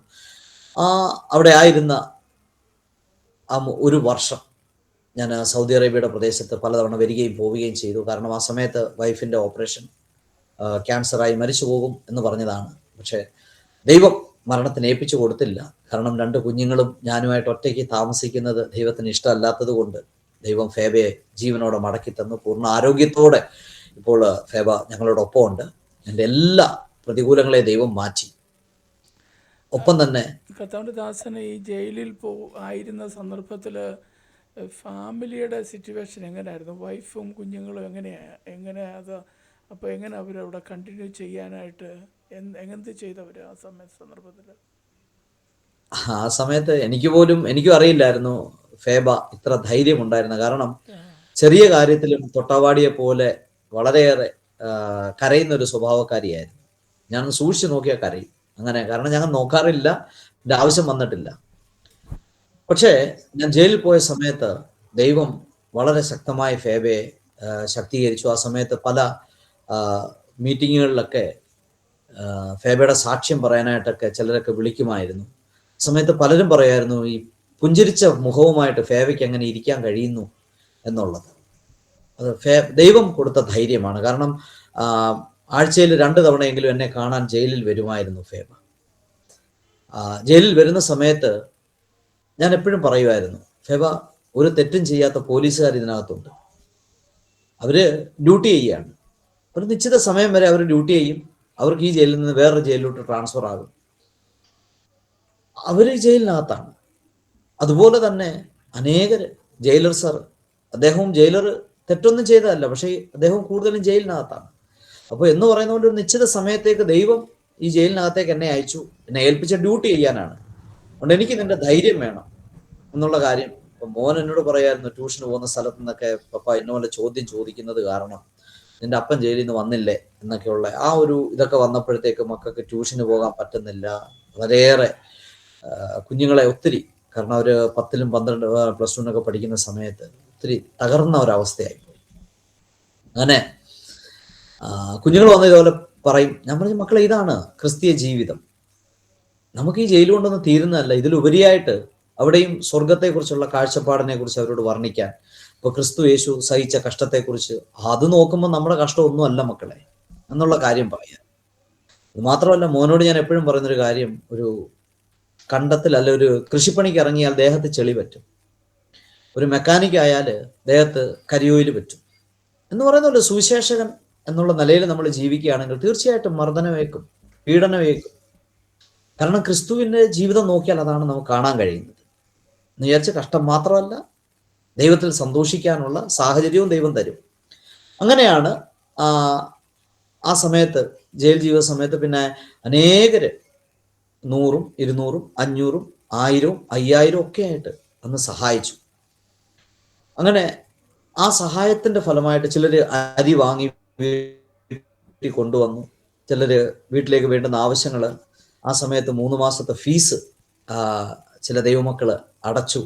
അതൊക്കെ ഞാൻ ആ ജയിലിൽ കിടന്ന സമയത്ത്, കേസ് നടന്ന് ഞാൻ ഇവിടുന്ന് ഓടി നാട്ടിൽ പോയ സമയത്തൊക്കെ, ആ ഒരു 3 മാസം വീട്ടിലില്ലാതിരുന്ന സമയത്ത് കുഞ്ഞുങ്ങളുടെ ഫീസ് അടയ്ക്കാനും ഒക്കെ അനേക ദൈവമക്കൾ എന്നെ സഹായിച്ചിട്ടുണ്ട്. അവരെല്ലാം ഓർത്ത് ഞാൻ എപ്പോഴും ദൈവത്തിന് ഞാൻ നന്ദിയോടെ സ്തുതിക്കാറുണ്ട്.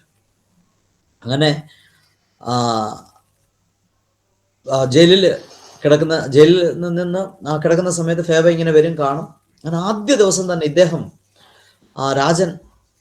രാജാ ബ്രദർ ഞങ്ങളോട് നിന്ന് പറഞ്ഞു, ഈ ജയിലിൽ നിന്ന് ഇനി ഞാൻ വെളിയിൽ പോയാൽ ഞാൻ ആദ്യം എൻ്റെ വീട്ടിൽ പോവില്ല, യേശുവിൻ്റെ വീട്ടിലേ പോവുള്ളൂ, അതായത് ഒരു പള്ളിയിലേ പോവുള്ളൂ. കാരണം അത് ഞങ്ങളുടെ ജീവിതത്തിൽ വലിയ പ്രചോദനമായി മാറി. അത് കഴിഞ്ഞ് ക്വാറന്റൈൻ ടൈമൊക്കെ കഴിഞ്ഞിട്ട് എന്നെ അവിടുത്തെ ജയിലർ മനസ്സിലാക്കി. കാരണം പലതവണ ഈ ജയിലിനകത്ത് പോയിട്ട് ഞാൻ ഈ സുവിശേഷ പ്രവർത്തനങ്ങൾ നടത്തുകയും, പിന്നെ അതുപോലെ ലഹരി വിമുക്തമായ അതിനെക്കുറിച്ചുള്ള നശാമുക്തി അഭിയാൻ എന്ന് ഞങ്ങൾ പറയുന്നു, ലഹരി വിരുദ്ധ സെമിനാറുകളൊക്കെ സംഘടിപ്പിക്കും. പിന്നെ അതുപോലെ പാത്രങ്ങൾ കൊടുക്കും. അതേപോലെ സ്ത്രീകൾക്ക് പ്രത്യേക കൗൺസിലിങ് സ്ത്രീകളുടെ ജയിലിൽ പോയി കൊടുക്കും. അപ്പം ഏതെങ്കിലും ഒരു ജയിലർ ഇരിക്കുന്ന സമയത്ത് ഒരു സ്പെഷ്യൽ ആക്ടിവിറ്റി ഉണ്ടായാൽ അദ്ദേഹം അത് ഫോട്ടോ എടുത്ത് ജയിലറിന്റെ ആ റൂമിൽ, ഓഫീസിൽ സൂക്ഷിക്കും. അങ്ങനെ എൻ്റെ ഏകദേശം ഒരു 12ഓളം ഫോട്ടോ പല സ്ഥലങ്ങളിലായിട്ട് എൻ്റെ ഫോട്ടോ ഉണ്ട്. അപ്പോൾ അങ്ങനെ എന്നെ കണ്ടപ്പോൾ ജയിലർ ചോദിച്ചു, നീ എന്താ ഇവിടെ എന്ന് ചോദിച്ചപ്പോൾ ഞാൻ പറഞ്ഞു, സാറ് ഇതുപോലെ മതപരിവർത്തനമാണ് എന്നുള്ള കാര്യം പറഞ്ഞപ്പോൾ അദ്ദേഹം പറഞ്ഞു ഓക്കെ. അങ്ങനെ അദ്ദേഹം എന്തോ എഴുതി കൊടുത്തു വിട്ടു. അങ്ങനെ അകത്ത് ചെന്നപ്പോഴാണ്, ക്വാറന്റൈൻ പീരീഡ് കഴിഞ്ഞ് അകത്ത് ചെന്നപ്പോഴാണ് അറിയുന്നത് അത് VIP സെല്ലിലോട്ട്. കാര്യം ഈ മന്ത്രിമാരും അതുപോലെ ഈ IAS IPS ഓഫീസേഴ്സിനൊക്കെ ഒരു പ്രത്യേക സെല്ലുണ്ട്. അങ്ങനെ ആ സെല്ലിലോട്ടാണ് എന്നെ അയക്കുന്നത്. അങ്ങനെ അവിടെ, കാരണം അതിന് ഭക്ഷണത്തിന് വേണ്ടി വെളിയിൽ പോകേണ്ട, ഭക്ഷണം അതിനകത്ത് വരും, ചായയും മറ്റു സൗകര്യങ്ങളെല്ലാം അകത്ത് വരും, വെളിയിൽ പോകേണ്ട ആവശ്യം വരുന്നില്ല. അപ്പോൾ ആ സെല്ലിൽ ഇട്ടപ്പോഴത്തേക്ക് ഇപ്പോൾ എനിക്ക് കരയാതിരിക്കാൻ കഴിഞ്ഞില്ല. കാരണം ജോസഫിനെ എപ്രകാരം കാരാഗ്രഹത്തിലും ദൈവം മാനിച്ചു, അതുപോലെ ഈ ജയിലിനുള്ളിൽ ദൈവം എനിക്കൊരു സ്ഥാനം തന്നപ്പം ഞാൻ ഓർത്തു, ആ ദൈവത്തിന്റെ ആ വിളി എൻ്റെ മേൽ എത്രമാത്രം വലുതാണ്, ദൈവത്തിന്റെ സ്നേഹം കൂടുതൽ അനുഭവിക്കാൻ കഴിഞ്ഞു. അപ്പോൾ ഞാൻ എൻ്റെ ജീവിതത്തിൽ ചെയ്യാത്ത കാര്യങ്ങളൊക്കെ ജയിലിനകത്ത് ചെയ്യാൻ പഠിപ്പിക്കാൻ എന്നെ ദൈവം പഠിപ്പിച്ചു. കാരണം മോർണിംഗ് വാക്ക്, കാരണം ഇവിടെയുള്ള പകലുള്ള തെരച്ചിൽ ഓട്ടത്തിനിടയ്ക്ക് എന്നൊന്നും സമയം കിട്ടാറില്ല.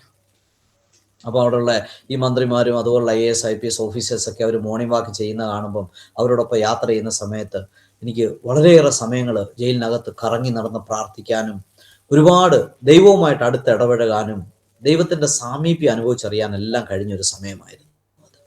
അങ്ങനെ ഒരിക്കല് ഒരു മന്ത്രിയുമായിട്ട് സുവിശേഷം പങ്കുവെക്കുന്ന സമയത്താണ് ഞാൻ അദ്ദേഹത്തോട് യേശു ക്രിസ്തുവിനെ കുറിച്ച് പറഞ്ഞു, കാര്യങ്ങളൊക്കെ പറഞ്ഞു. പക്ഷെ അദ്ദേഹം അത് കൈക്കൊണ്ടില്ല. പക്ഷെ എനിക്കറിയില്ലായിരുന്നു, തൊട്ടടുത്ത് കിടന്ന ഒരു വളരെ കുപ്രസിദ്ധി ആർജിച്ച ഒരു വ്യക്തി, അദ്ദേഹം ഇത് കേട്ടിട്ട് ചുവന്ന് കലങ്ങിയ കണ്ണോടുകൂടി എൻ്റെ അടുത്ത് രാവിലെ വന്നിട്ട് ചോദിച്ചു, നീ ഇന്നലെ പറഞ്ഞത് സത്യമാണ്? കാരണം ഒരുവിധപ്പെട്ട എല്ലാവർക്കും അദ്ദേഹത്തെ പേടിയാണ്. അപ്പോൾ ഞാൻ പറഞ്ഞു, എന്താ എനിക്ക് മനസ്സിലായില്ല, എന്തെങ്കിലും തെറ്റ്? അല്ലല്ല, ഇന്നലെ നീ മന്ത്രി സാഹിബിനോട് പറഞ്ഞല്ലോ യേശു നിന്റെ എല്ലാ പാപവും ക്ഷമിക്കും. എടാ, എൻ്റെ പാപം ക്ഷമിക്കാൻ നിന്റെ യേശുവിന് പറ്റുമോ? ഞാൻ പറഞ്ഞ, കടും ചുവപ്പായിരുന്നാലും ഹിമം പോലെ വെളുപ്പിക്കുന്ന ഒരു ദൈവമാണ് എൻ്റെ ദൈവം. അങ്ങനെ അന്ന് അദ്ദേഹം എൻ്റെ കൂടെ ചേർന്ന് ക്രിസ്തുവിനെ രക്ഷകനായി സ്വീകരിക്കാൻ ദൈവം വഴിയൊരുക്കി. അപ്പോൾ ഇതെല്ലാം അനുഭവങ്ങള്, ജയിലിനകത്ത് തന്നെ അനുഭവങ്ങൾ, നൂറുകണക്കിന് അനുഭവങ്ങളുണ്ട്. ഇതെല്ലാം പോസിറ്റീവായിട്ടേ എൻ്റെ ജീവിതത്തിൽ സംഭവിച്ചിട്ടുണ്ട്. അങ്ങനെ അവിടെ നിന്ന് ഞാൻ ജയിൽ മോചിതനായി വന്നു. ഇങ്ങനെ റീഅറസ്റ്റ് പ്ലാൻ, അങ്ങനെ ഞാൻ സൗദി അറേബ്യയിലെത്തി. സൗദി അറേബ്യയിൽ 1 വർഷം കഴിഞ്ഞ് വീണ്ടും ഞാൻ മടങ്ങി വന്ന ആദ്യ ദിവസം തന്നെ, ഏകദേശം ജയിലിൽ നിന്ന് ഇറങ്ങി വന്നതിന് ശേഷം ആദ്യ തവണ തന്നെ ഏകദേശം 40 പേരെ സ്നാനപ്പെടുത്തുവാൻ സ്വർഗത്തിലെ ദൈവം സഹായിച്ചു, ക്രിസ്തു. അങ്ങനെ അതിനുശേഷം ഓരോ ദിവസവും, പക്ഷേ ഏകദേശം 3 ആഴ്ച മാത്രമേ നേരത്തെ ആരാധിച്ചുകൊണ്ടിരുന്ന ക്രിസ്ത്യൻ പള്ളിയിൽ, അല്ലെങ്കിൽ ഒരു CNI പള്ളിയിലായിരുന്നു ഞങ്ങൾ ആരാധിച്ചുകൊണ്ടിരുന്നത്. CNI പള്ളിയിലെ ആരാധന അവർ നിർത്തി. കാരണം അവരുടെ മേൽ വലിയ പ്രഷർ ഉണ്ടായി. കാര്യം ഞാൻ CNI പള്ളിയിലെ ഒരു പാസ്റ്റർ അല്ല. കാരണം പണ്ട് ഇംഗ്ലീഷുകാരുണ്ടാക്കിയിരുന്ന സമയത്തെ ഒരു പള്ളിയായിരുന്നത്, ഇടിഞ്ഞു പൊളിഞ്ഞു കിടക്കുകയായിരുന്നു. ഒരു കുറച്ച് പൈസ ചിലവാക്കി ഞങ്ങൾ അതൊന്ന് പുതുക്കി ഏകദേശം 10, 600, 800 പേർക്കോളം ഇരുന്ന് ആരാധിക്കാൻ പറ്റുന്ന ഒരു പള്ളിയായിരുന്നു. അപ്പോൾ ആ പള്ളിയിൽ നിറച്ച് ആ 800 കവിഞ്ഞ് ഏകദേശം 1200ഓളം ആൾക്കാരന്ന് കൂടി വരുന്ന സമയമാണ്.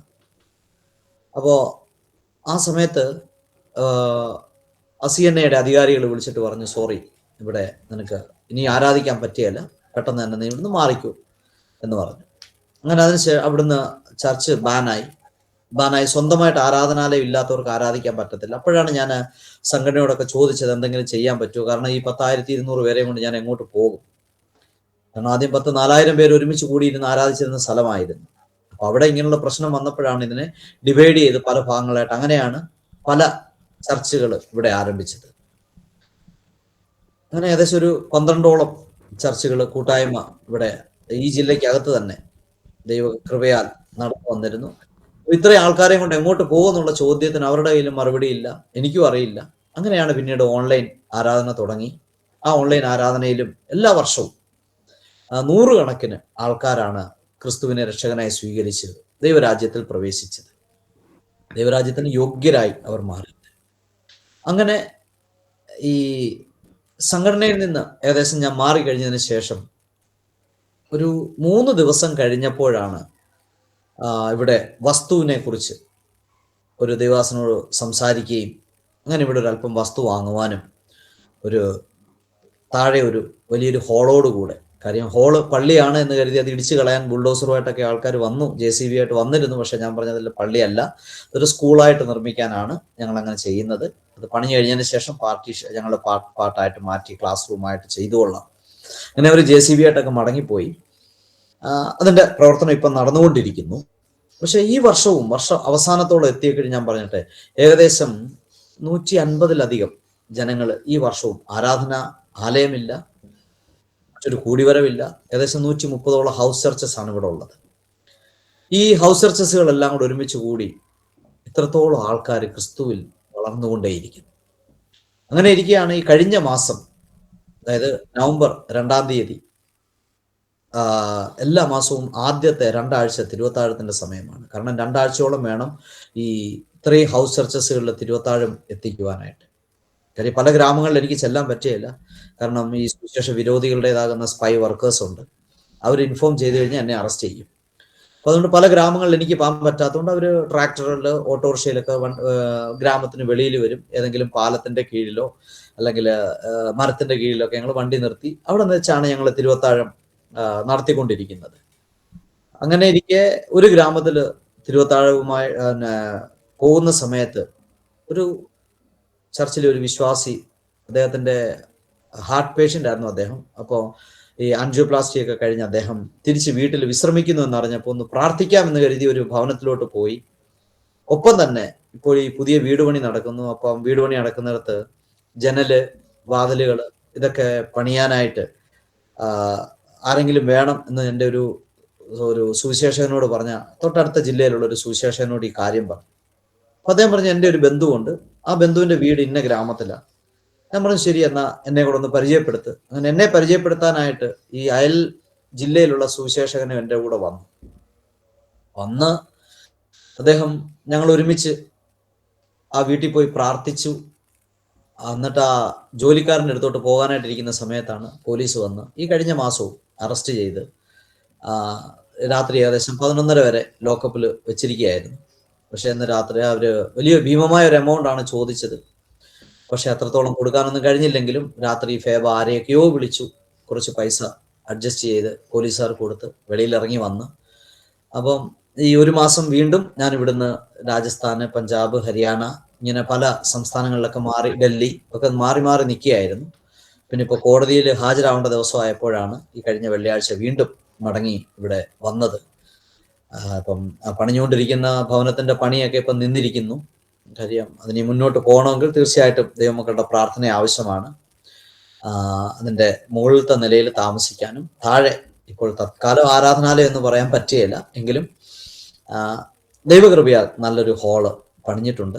തൽക്കാലം ഒരു സ്കൂൾ എന്നുള്ള നിലയിൽ മുമ്പോട്ട് കൊണ്ടുപോകാൻ ആഗ്രഹിക്കുന്നു. ദൈവഹിതം എങ്ങനെയോ, കാരണം ഇതുവരെ എൻ്റെ ഹിതത്തിനൊന്നും ഇവിടെ ഒന്നും നടന്നിട്ടില്ല. ദൈവഹിതം എന്താണോ അതാണ് എൻ്റെ ജീവിതത്തിൽ സംഭവിച്ചിട്ടുള്ളത്. അപ്പൊ ആ രീതിയിൽ മുന്നോട്ട് പോകാനാണ് ആഗ്രഹിക്കുന്നത്. എന്തായാലും അപ്പോൾ ഇതുവരെ ദൈവം വളരെ അത്ഭുതകരമായി ദൈവം വഴി നടത്തി.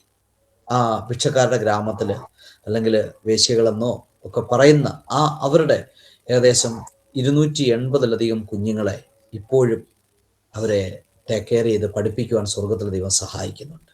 അതിലുപരിയായിട്ട് ഈ ഹൗസ് ചർച്ചസ് ഇത്രമാത്രം 130 എന്നുള്ളത് വളർന്ന് 150-ലധികമായി. അങ്ങനെ ഇവിടെ പ്രവർത്തനങ്ങൾ വളർന്നുകൊണ്ടിരിക്കുന്നു. പ്രത്യേകിച്ച് ആരുടെയും അല്ലെങ്കിൽ അങ്ങനെ ഒരു ഗൈഡൻസോ അല്ലെങ്കിൽ പ്രത്യേകിച്ച് അങ്ങനെ ആരുടെയും ഒരു ഇതില്ലാതെ ഇതുവരെ എത്തിച്ചേരുവാൻ ദൈവം. ഇടയ്ക്ക് ഇങ്ങനെ ഒരു ന്യൂസ് ഇങ്ങനെ കേട്ടായിരുന്നു പാസ്റ്റർ, ഈ ചർച്ചുകളിൽ പ്രോബ്ലം ആയതുകൊണ്ട് ചർച്ചിൽ നിന്ന് ആൾക്കാർ ഈ വീടുകളിലേക്ക് ആരാധന മാറ്റിയതുകൊണ്ട് ഈ പാസ്റ്റർ പറഞ്ഞ പോലെ ഹൗസ് ചർച്ചുകൾ അവർ ലക്ഷ്യം വെച്ച് അങ്ങനെ പ്രശ്നം ഉണ്ടാക്കുന്നുണ്ട്. ഇടയ്ക്ക് ഇങ്ങനെ ന്യൂസ് കേട്ടായിരുന്നു. അപ്പം പാസ്റ്റർക്ക് അതിനെ എങ്ങനെ തരണം ചെയ്തു പോകാനായിട്ട് കഴിയുന്നത്? എന്നോടൊപ്പം ഞാൻ അതൊരു 5 വർഷമായി ഈ അണ്ടർഗ്രൗണ്ട് ചർച്ച് എന്നുള്ള ഒരു അതേ നിലയിൽ, കാര്യം ഇവിടെ ഇത്രമാത്രം പീഡനങ്ങളുണ്ട്. ഞാൻ പറഞ്ഞല്ലോ, ആ ഒരു IPS ഓഫീസേഴ്സ് ഒക്കെ ചർച്ചിൽ ഉണ്ടായിരുന്നത് കൊണ്ടായിരുന്നു അവരെന്നെ ആ സമയത്ത് അറസ്റ്റ് ചെയ്യാതിരുന്നത്. ഒരു 5 വർഷം മുൻപ് തന്നെ എന്നെ അറസ്റ്റ് ചെയ്യുന്നതിന് 5 വർഷം മുമ്പ്, അതായത് 2015-16 കാലയളവിൽ ഞാൻ ഈ അണ്ടർഗ്രൗണ്ട് ചർച്ച് എന്നുള്ള ഒരു കൺസെപ്റ്റ് ദൈവം എനിക്ക് തന്നു. അപ്പൊ അന്നേ ഞാൻ ലീഡേഴ്സിനെ തയ്യാറാക്കി. അതുകൊണ്ട് എന്താ ദൈവം ഉദ്ദേശിക്കുന്നത് അണ്ടർഗ്രൗണ്ട് ചർച്ച് എന്ന് ഉദ്ദേശിക്കുന്നത്? എന്താണത്? അതായത് ഞാൻ ലീഡേഴ്സിനെ തയ്യാറാക്കി എങ്ങും ഞാൻ പോകേണ്ടെന്ന് ആവശ്യം വരുന്നില്ല. ചർച്ചിലുള്ള ലീഡേഴ്സാണ്. ഒരു ഗ്രാമത്തിലുള്ള ഒരു വ്യക്തി, അദ്ദേഹം ഈ എല്ലാ മാസവും ആരാധന കഴിഞ്ഞതിന് ശേഷം ഞങ്ങൾക്കൊരു ലീഡേഴ്സ് മീറ്റിംഗ് ഉണ്ട്. അതാണ് വളരെ ഇമ്പോർട്ടൻ്റ് ആയിട്ടുണ്ടായിരുന്നത്. ഈ ലീഡേഴ്സ് മീറ്റിങ്ങിൽ ഞങ്ങൾ ഈ ലീഡേഴ്സിനെ പ്രിപ്പയർ ചെയ്തിട്ട്, അതായത് ആരാധന കഴിഞ്ഞ് എല്ലാവരുടെയും പ്രാർത്ഥന കഴിഞ്ഞതിന് ശേഷം എല്ലാവർക്കും ഭക്ഷണം കൊടുക്കുമായിരുന്നു. ഈ 850-900 പേര് വരുമെങ്കിലും എല്ലാവർക്കും ഭക്ഷണം കൊടുക്കുമായിരുന്നു. കാരണം കിലോമീറ്റർ കണക്കിന് ദൂരത്തു നിന്നാണ് ഇവര് നടന്നു വരുന്നത്. ഈ നടന്നു വരുന്നവർ രാവിലെ കുഞ്ഞുങ്ങളെയും കൊണ്ട് നടന്നു വരുന്നവരുണ്ട്. തിരിച്ചു പോകുമ്പോൾ പലപ്പോഴും കണ്ടിട്ടുണ്ട്, ഞാനും ഫേബയും കൂടെ സ്കൂട്ടറെ തിരിച്ചു പോകുമ്പോൾ പലരെയും കണ്ടിട്ടുണ്ട്, ഈ സമോസ കടയിൽ നിന്ന് ഇവർ സമോസ വാങ്ങിച്ച് അമ്മ തിന്നത്തില്ല, കുഞ്ഞുങ്ങൾക്ക് സമോസ കൊടുത്തിട്ട് തിരിച്ചു പോകുന്നു, പച്ചവെള്ളം കൊടുത്ത് പോകുന്നവരെ കണ്ടിട്ടുണ്ട്. അങ്ങനെയാണ് എല്ലാ ആഴ്ചയും ഭക്ഷണം കൊടുക്കുക എന്നുള്ള തീരുമാനം. അത് തുടങ്ങിയ അന്ന് മുതൽ അത് ചർച്ച് ക്ലോസ് ചെയ്യുന്ന ആ ദിവസം വരെയും നടത്താൻ സ്വർഗത്തിലെ ദൈവം സഹായിച്ചു. അപ്പോഴ് ഈ ലീഡേഴ്സ് ഇവരെല്ലാം ഭക്ഷണം കഴിച്ച് പോയതിനു ശേഷമാണ് ഞങ്ങൾ അന്നേരം കഴിക്കത്തില്ല. കാരണം അവരുടെ എല്ലാവരുടെയും ഉള്ളില് ഈ സുവിശേഷം എന്നുള്ള തീയ് നശിച്ചു പോകുന്നവരെ കുറിച്ചുള്ള ഒരു ആഗ്രഹം അവരുടെ ഉള്ളിൽ നിറയ്ക്കുക എന്നുള്ളൊരു പർപ്പസ് ആയിരുന്നു. കാരണം എൻ്റെ ഉള്ളിൽ തന്നത് ബിനു എന്ന വ്യക്തി, അല്ലെങ്കിൽ ഈ ഒരു ചാപ്റ്റർ ക്ലോസ് ആവുന്നതിന് മുമ്പ് ഏറ്റവും കുറഞ്ഞൊരു 10 ബിനുക്കളെ ഈ ഭൂമിയിൽ ജനിപ്പിക്കുകയാണെങ്കിൽ അതായിരിക്കും എൻ്റെ ജീവിതത്തിലെ ഏറ്റവും വലിയ ഭാഗ്യം. അപ്പൊ എൻ്റെ ആഗ്രഹം ഇതാണ്, ഒരു ബിനു മരിച്ചാൽ 10 ബിനു ഈ പട്ടണത്തിലുള്ള ദർശനം. ഇന്നും എൻ്റെ ദർശനം അതാണ്, പട്ടണത്തെ പണിയുക. അപ്പോൾ അതിനു വേണ്ടിയിട്ട് പണിയണമെന്നുണ്ടെങ്കിൽ കൂട്ടുവേലക്കാർ വേണം. അപ്പോൾ എന്നേക്കാൾ ശ്രേഷ്ഠരായ, കാരണം ഇവിടുത്തെ ഭോജ്പുരി ഭാഷ അറിയാവുന്ന, ഭോജ്പുരിയിൽ പാട്ട് പാടുന്ന, അക്ഷരം അറിയത്തില്ല അവർക്ക്, പക്ഷെ എന്നേക്കാൾ കൂടുതൽ അവർ ബൈബിൾ അറിയാം. കാരണം അവരുടെ കയ്യിൽ ഓഡിയോ ബൈബിളുണ്ട്. ഏകദേശം 60 തവണയിലധികം ഈ ഓഡിയോ ബൈബിൾ മൊത്തം കേട്ട സഹോദരിയും സഹോദരന്മാരും എൻ്റെ കൂടെ ഉണ്ട്. അവർക്ക് എഴുത്തും വായന അറിയത്തില്ല, പക്ഷെ ഈ വചനം ഹൃദിസ്ഥമാണ് അവർക്ക്. അപ്പൊ ഈ ലീഡേഴ്സിനെ പ്രിപ്പയർ ചെയ്തിട്ട് ഏകദേശം 28ഓളം ലീഡേഴ്സ് എൻ്റെ കൂടെ ഉണ്ടായിരുന്നു. ഈ 28 ലീഡേഴ്സാണ്. ഇതിൽ ആർക്കും സപ്പോർട്ട് കൊടുത്തിട്ടുള്ളവരാരുമില്ല, എല്ലാം സെൽഫ് സപ്പോർട്ടഡായിട്ട്. കാരണം അവർക്കറിയാം ഈ ചർച്ചിൽ നിന്ന് കിട്ടുന്ന വരുമാനം കൂടുതലും യാത്രയ്ക്കും ഭക്ഷണത്തിനും വേണ്ടി, എല്ലാ ആഴ്ചയിലും ഭക്ഷണം. അപ്പോൾ ഇതിനു വേണ്ടി കിട്ടുന്ന വരുമാനവും ദശാംശം എന്ന് പറഞ്ഞു കഴിഞ്ഞാൽ ഒരു സാമ്പത്തികമായ ഒരു ഇത് നമുക്ക് പ്രതീക്ഷിക്കേണ്ട. കാരണം ഇവിടെ ഉള്ളവരോടൊരു 5 രൂപ ചോദിച്ചാൽ അവരുടെ കാണത്തില്ല. കാരണം പക്ഷെ ഒരു 5 കിലോ അരി ചോദിച്ചാൽ അവരുടെ കയ്യിൽ സുലഭമാണ്. കാരണം ഇന്നും ഇവിടെ ജോലി ചെയ്തു കഴിഞ്ഞാൽ ശമ്പളം കിട്ടുന്നത് അരിയും കടലയും കടുകും പിന്നെ ഗോതമ്പും ഒക്കെയാണ്. അതുകൊണ്ടൊന്നും ഇവര് സൂക്ഷിച്ച് അവരുടെ കളപ്പുരയിൽ സൂക്ഷിച്ചു വെച്ചാണ് വർഷം മുഴുവൻ കഴിക്കുന്നത്. അതുകൊണ്ട് ഇവരുടെ പൈസ ചോദിച്ചാൽ ഇവരുടെ കാണുകയില്ല. ദശാംശം കിട്ടുന്നൊക്കെ അരിയും മറ്റു കാര്യങ്ങളും ഒക്കെയാണ്. അപ്പോൾ ഇങ്ങനെ ഈ ചർച്ച് ഇങ്ങനെ മുന്നോട്ട് പോയിക്കൊണ്ടിരുന്നതിനാൽ സാമ്പത്തികമായിട്ടുള്ള ഒരു ആവശ്യം മറ്റ് ഇതായിട്ട് തോന്നിയിട്ടില്ല. കാരണം കഴിക്കാനുള്ളത് ഞങ്ങൾക്കും കിട്ടുന്നുണ്ട്, ഞങ്ങളുടെ ആവശ്യം ദൈവം നിറവേറ്റി തരുന്നുണ്ട്. അപ്പോൾ ഈ അണ്ടർഗ്രൗണ്ട് ചർച്ച് എന്നുള്ളത് ഈ 28 പേരിൽ കൂടെയായിരുന്നു ഈ ചർച്ച് തുടങ്ങി വെച്ചത്. പല ഗ്രാമങ്ങളിലും എനിക്ക് പോകണ്ട, അവർ ചെയ്യും. അപ്പൊ എന്നെ ഈ തിരുവത്താഴത്തിനും സഹായിക്കുന്ന ഈ 28 ലീഡേഴ്സ് അവരാണ് ഓടി നടന്ന് ഈ 136 ഹൗസ് ചർച്ചസുകളും അവര് ഹാൻഡിൽ ചെയ്യും. തിരുവത്താഴത്തിന് മാത്രം എനിക്ക് പോയാൽ മതി. ഈ ലീഡേഴ്സ് മീറ്റിങ്ങിന് ഓരോ വർഷവും ഓരോ സബ്ജക്റ്റ് ഈ ലീഡേഴ്സിനെ പഠിപ്പിച്ച് അവർ ഈ സബ്ജക്റ്റാണ് മറ്റുള്ളവരെ പഠിപ്പിക്കുന്നത്. അപ്പോൾ ഇങ്ങനെയാണ് ഈ അണ്ടർഗ്രൗണ്ട് ചർച്ച്, അല്ലെങ്കിൽ ഈ ലീഡേഴ്സിനെ ഞങ്ങൾ കെയർ ചെയ്തിട്ട് അവരെ ഈ ഓരോ ഗ്രാമങ്ങളിലോട്ട് ആക്കി വെച്ച്, അവര് പ്രത്യേകിച്ച് എങ്ങും പോകണ്ട, അവരുടെ ഗ്രാമത്തിൽ അവര് പാസ്റ്ററാണ്, അവര് ലീഡേഴ്സാണ്. അതുകൊണ്ട് ഞാൻ പറഞ്ഞു, ഞാനൊരു പാസ്റ്റർ എന്നുള്ള നിലയിലല്ല, ഇവർക്കെല്ലാവർക്കും ഭയ്യ എന്നുള്ള നിലയിൽ ഒരിക്കലും ഒരു പൊസിഷനിലോട്ട് ഞാൻ കയറി നിന്നിട്ടില്ല. അല്ല എന്നെ നീ പാസ്റ്റർ എന്ന് വിളിക്കണമെന്നോ അല്ലെങ്കിൽ ഞാൻ ഇതുവരെ ആഗ്രഹിച്ചിട്ടുമില്ല. കാരണം ഭയ്യ എന്ന് വിളിക്കുമ്പോൾ ഒരു ഇന്റിമസി ഉണ്ട്, അവരുടെ കുടുംബത്തിലെ ഒരു ചേട്ടനാണ് ഞാൻ. ഒരു കല്യാണം നടന്നാലോ അവരുടെ ജീവിതത്തിന്റെ എന്ത് ആവശ്യം ഉണ്ടെങ്കിലോ ചേട്ടൻ അറിയാതെ ഒന്നും നടക്കുകയില്ല. അപ്പൊ അവരുടെ ഒരു ചേട്ടൻ, ഒരു മൂത്ത ചേട്ടൻ എന്നുള്ള നിലയിലാണ് ഇവിടെ ശുശ്രൂഷ. അത് വലിയൊരു ഭാഗ്യമാണ് എൻ്റെ ജീവിതത്തിൽ. അപ്പോൾ അങ്ങനെ ആണ് ഇവിടെ ഈ ഒരു അണ്ടർഗ്രൗണ്ട് ചർച്ച് ഏകദേശം 2015 മുതലാണ് ഇത് ആരംഭിച്ചത്. പക്ഷെ ആ മുൻകൂറുള്ള ആ ഒരു കാഴ്ച ദൈവം തന്നത് കാരണം, കാഴ്ചപ്പാട് തന്നത് കാരണം ഈ ചർച്ച് അടച്ചതോ അല്ലെങ്കിൽ ഈ പ്രതികൂലങ്ങൾ ഉണ്ടായതോ ജയിലിൽ പോയതോ അല്ലെങ്കിൽ 1 മാസം ഞാൻ ഇവിടുന്ന് 1 വർഷം സൗദി അറേബ്യക്ക് പോയതോ ഒന്നും എൻ്റെ ജീവിതത്തിൽ അതൊരിക്കലും ഇവിടെയുള്ള ശുശ്രൂഷയെ സംബന്ധിച്ച് അതൊരു നഷ്ടമായി മാറിയില്ല. അത് വളരെ അനുഗ്രഹമായിരുന്നു. ഒപ്പം തന്നെ ഈ ഒരു തിരുവത്താഴ ശുശ്രൂഷ ഇങ്ങനെ ചെയ്തു തുടങ്ങി. അപ്പോൾ ഈ കഴിഞ്ഞ പ്രാവശ്യം എന്നെ ഈ 2-ാം തീയതി അറസ്റ്റ് ചെയ്തപ്പോൾ, കഴിഞ്ഞ മാസം അറസ്റ്റ് ചെയ്തപ്പം വീണ്ടും എനിക്കൊരു പുതിയൊരു കാഴ്ചപ്പാട് ദൈവം തന്നു. ഇനി ഞാൻ പോകേണ്ട ആവശ്യമില്ല, ഞാൻ പോകാതെ തന്നെ എങ്ങും ഒരു ഗ്രാമത്തിലും പോകണ്ട, ഓൺലൈൻ എപ്രകാരം നമുക്ക് തിരുവത്താഴ സാമഗ്രികൾ അവരെങ്കിലോളം എത്തിക്കാം, ഈ ലീഡേഴ്സ് മുഖാന്തരം ഓരോ ഗ്രാമങ്ങളിലും ഇത് ചെയ്യാം എന്നുള്ള ആ ഒരു കാഴ്ചപ്പാട് ദൈവം വീണ്ടും തന്നു. അപ്പോൾ അതും എൻ്റെ ജീവിതത്തിൽ ഒരു പുരോഗമനത്തിന്, ഒരു ഉയർച്ചയ്ക്ക് അത് കാരണമായി തീർന്നു. അപ്പോൾ ഓരോ അറസ്റ്റും അല്ലെ ഓരോ, ഞാൻ പറഞ്ഞല്ലോ, റിജക്ഷനും അല്ലെങ്കിൽ ഓരോ പണിഷ്മെന്റും എൻ്റെ ജീവിതത്തിൽ അതെപ്പോഴും എനിക്കതൊരു അപ്ഡേഷൻ. കാരണം ദൈവവും കാണുന്നൊരു കാര്യമുണ്ട്, ഞാൻ എൻ്റെ ജീവിതത്തിൽ എപ്പോഴും അപ്ഡേഷൻ ആഗ്രഹിക്കുന്ന ഒരു വ്യക്തിയാണ്. അപ്പോൾ എൻ്റെ ജീവിതത്തിൽ ഇപ്രകാരമുള്ളൊരു ജീവിതമാണ് ദൈവം എനിക്ക് തന്നത്. കാരണം ഈ കഴിഞ്ഞിടയിലും ചില വ്യക്തി ജീവിതങ്ങളുമായിട്ട് ഞാൻ സംസാരിച്ചപ്പോൾ എനിക്ക് മനസ്സിലായ, അല്ലെങ്കിൽ ഞാൻ അവരോട് പറഞ്ഞൊരു കാര്യം ഇതാണ്: ക്രിസ്ത്യൻ ലൈഫ് ഒരിക്കലും ഒരു വൈകാരികമായ ജീവിതമല്ല. ക്രിസ്തീയ ജീവിതം ഞാനിവിടെ ആരെയും പഠിപ്പിക്കുന്നില്ല. ഇമോഷണൽ ലൈഫ് അല്ല ക്രിസ്തീയ ജീവിതം. ഈ മീശ വടിക്കുന്നത് കൊണ്ടോ കമ്മലൂരുന്നത് കൊണ്ടോ അല്ലെങ്കിൽ വസ്ത്രധാരണത്തിലോ മറ്റുള്ളവരുടെ മുമ്പിൽ emotional life, Christian life is not a emotional life. അത് പ്രാക്ടിക്കലാണെന്ന് ഇവിടെ ഉള്ളവരെ പഠിപ്പിക്കാൻ. കാരണം നശിച്ചു പോകുന്ന ആത്മാക്കളെ കുറിച്ചുള്ള എരിവ്, അതാണ് ക്രിസ്തീയ ജീവിതത്തിന് ആധാരം. ആ ഒരു എരിവ് ആരുടെ ഉള്ളിലുണ്ടോ അവര് ക്രിസ്തുവിൻ്റെ ധീര പടയാളികളായി, സുവിശേഷകരായി മാറും എന്നെനിക്കറിയാം. അപ്പൊ ഇന്നും ഞാനൊരു ഗ്രാമത്തിൽ പോയി കാരണം ഏകദേശം 10-40 പേരോളം കൂടി വന്നു. ചെറിയൊരു ഹൗസ് ചർച്ചസാണ്. ഈ 40 പേര് ഒരു ഡിവൈസിൽ കൂടുന്നവരാണ്. ഈ ഒരു ഡിവൈസിൽ ഒരു മൊബൈൽ ഫോൺ ഉണ്ടായിരിക്കും, ഒരു ബ്ലൂടൂത്ത് സ്പീക്കർ കണക്ട് ചെയ്തിട്ടാണ്. കാരണം അവിടെ എനിക്ക് എല്ലാം പറ്റിയല്ല, ബ്ലൂടൂത്ത് സ്പീക്കർ വഴിയാണ് ഇവർ ഈ മെസ്സേജ് കേൾക്കുന്നത്. അപ്പൊ ഈ 40 പേരോട് ഞാൻ പറഞ്ഞത്, ചരിത്രം കുറിക്കാൻ വേണ്ടി ദൈവം നിയോഗിച്ചവരാ. കാരണം ഇന്നത്തെ പഞ്ചാബിന്റെ ഉണർവിനെ കുറിച്ച് നാടെല്ലാം പറയുന്നുണ്ട്. പക്ഷെ ആ ഉണർവിന്റെ പിന്നിൽ വില കൊടുത്ത പിതാക്കന്മാരുണ്ട്. പഞ്ചാബിൽ പല സ്ഥലത്തും ഞാൻ ശുശ്രൂഷയ്ക്ക് പോയത് കൊണ്ട് എനിക്കറിയാം. വലിയ പിതാക്കന്മാരുടെ ഭവനങ്ങളിൽ, പൂർവജരായിട്ടുള്ള പഴയ പൂർവികന്മാരുടെ ഭവനങ്ങളിൽ ഞാൻ സന്ദർശിച്ചിട്ടുണ്ട്. ഇന്നത്തെ ഉണർവിന്റെ കാരണം അവരുടെ മുഴങ്കാലിൽ തഴമ്പാണ്.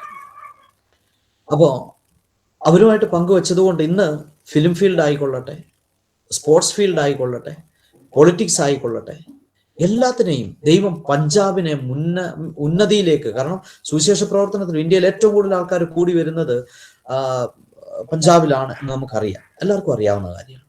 പക്ഷെ അതിന്റെ പിന്നിലെ രഹസ്യം ഇതാ. കാരണം അന്ന് പിതാക്കന്മാര് അവിടെ ചരിത്രം തുടക്കം കുറിച്ചു. വലിയ പീഡനത്തിനൊക്കെ ഇടയായവരുണ്ട്. അപ്പൊ ഇന്നത്തെ ഈ ഉത്തർപ്രദേശിലെ പീഡനം ഒരു ചരിത്രം കുറിക്കാനായിട്ട് വലിയൊരു സൈന്യത്തെ ദൈവം ഉയർത്തെടുക്കുക. അപ്പൊ ഇന്ന് എനിക്ക് പറയാനുള്ളത്, ഈ പീഡനം എപ്പോഴും നമ്മുടെ ജീവിതത്തിൽ ഒരു അനുഗ്രഹമായി മാറും. കാരണം ഈ പീഡനമാണ് ഉത്തർപ്രദേശിനെ പ്രാർത്ഥിക്കാൻ പഠിപ്പിച്ചത്. ഈ പീഡനമാണ് ഇന്ത്യയെ പ്രാർത്ഥിക്കാൻ പഠിപ്പിച്ചത്. എൻ്റെ നോട്ടത്തിൽ, എൻ്റെ കാഴ്ചപ്പാടാണ്, എനിക്കറിയില്ല എത്രമാത്രം മറ്റുള്ളവർക്ക് അത് സത്യമായി ബോധ്യപ്പെടുമെന്നുള്ളത്. കാരണം ഇന്ത്യയെ ദൈവം ചർച്ച് ഫാദേഴ്സിന്റെ കയ്യിൽ ഏൽപ്പിച്ചു, മിഷണറിമാരുടെ കയ്യിൽ ഏൽപ്പിച്ചു. അത് കൂടാതെ തന്നെ നമ്മുടെ ഇന്ത്യയിലുള്ള ജനങ്ങളുടെ കയ്യിൽ ഏൽപ്പിച്ചു. അനേക വലിയ സുവിശേഷകന്മാരെ ദൈവം എഴുന്നേൽപ്പിച്ചു. പക്ഷെ അവർക്കൊന്നും ഇന്ത്യയെ പ്രാർത്ഥിക്കാൻ പഠിപ്പിക്കാൻ പറ്റില്ല. പക്ഷെ ഇന്ത്യയെ പ്രാർത്ഥിക്കാൻ പഠിപ്പിച്ച 3 വ്യക്തിത്വങ്ങളിൽ 3 പേരാണ്. ഒന്ന് ശ്രീ നരേന്ദ്രമോദി, 2 ആദിത്യനാഥ് യോഗി, 3 അമിത്ഷാ. ഇവർ 3 പേരും കൂടെ ഒരുമിച്ച് നിന്നപ്പം ദൈവസഭ പ്രാർത്ഥിക്കാൻ തുടങ്ങി. ഞാൻ അതുകൊണ്ട് ഒരിക്കലും ഈ 3 പേർക്കെതിരെ ഒരിക്കലും വാക്ക് പറയത്തില്ല.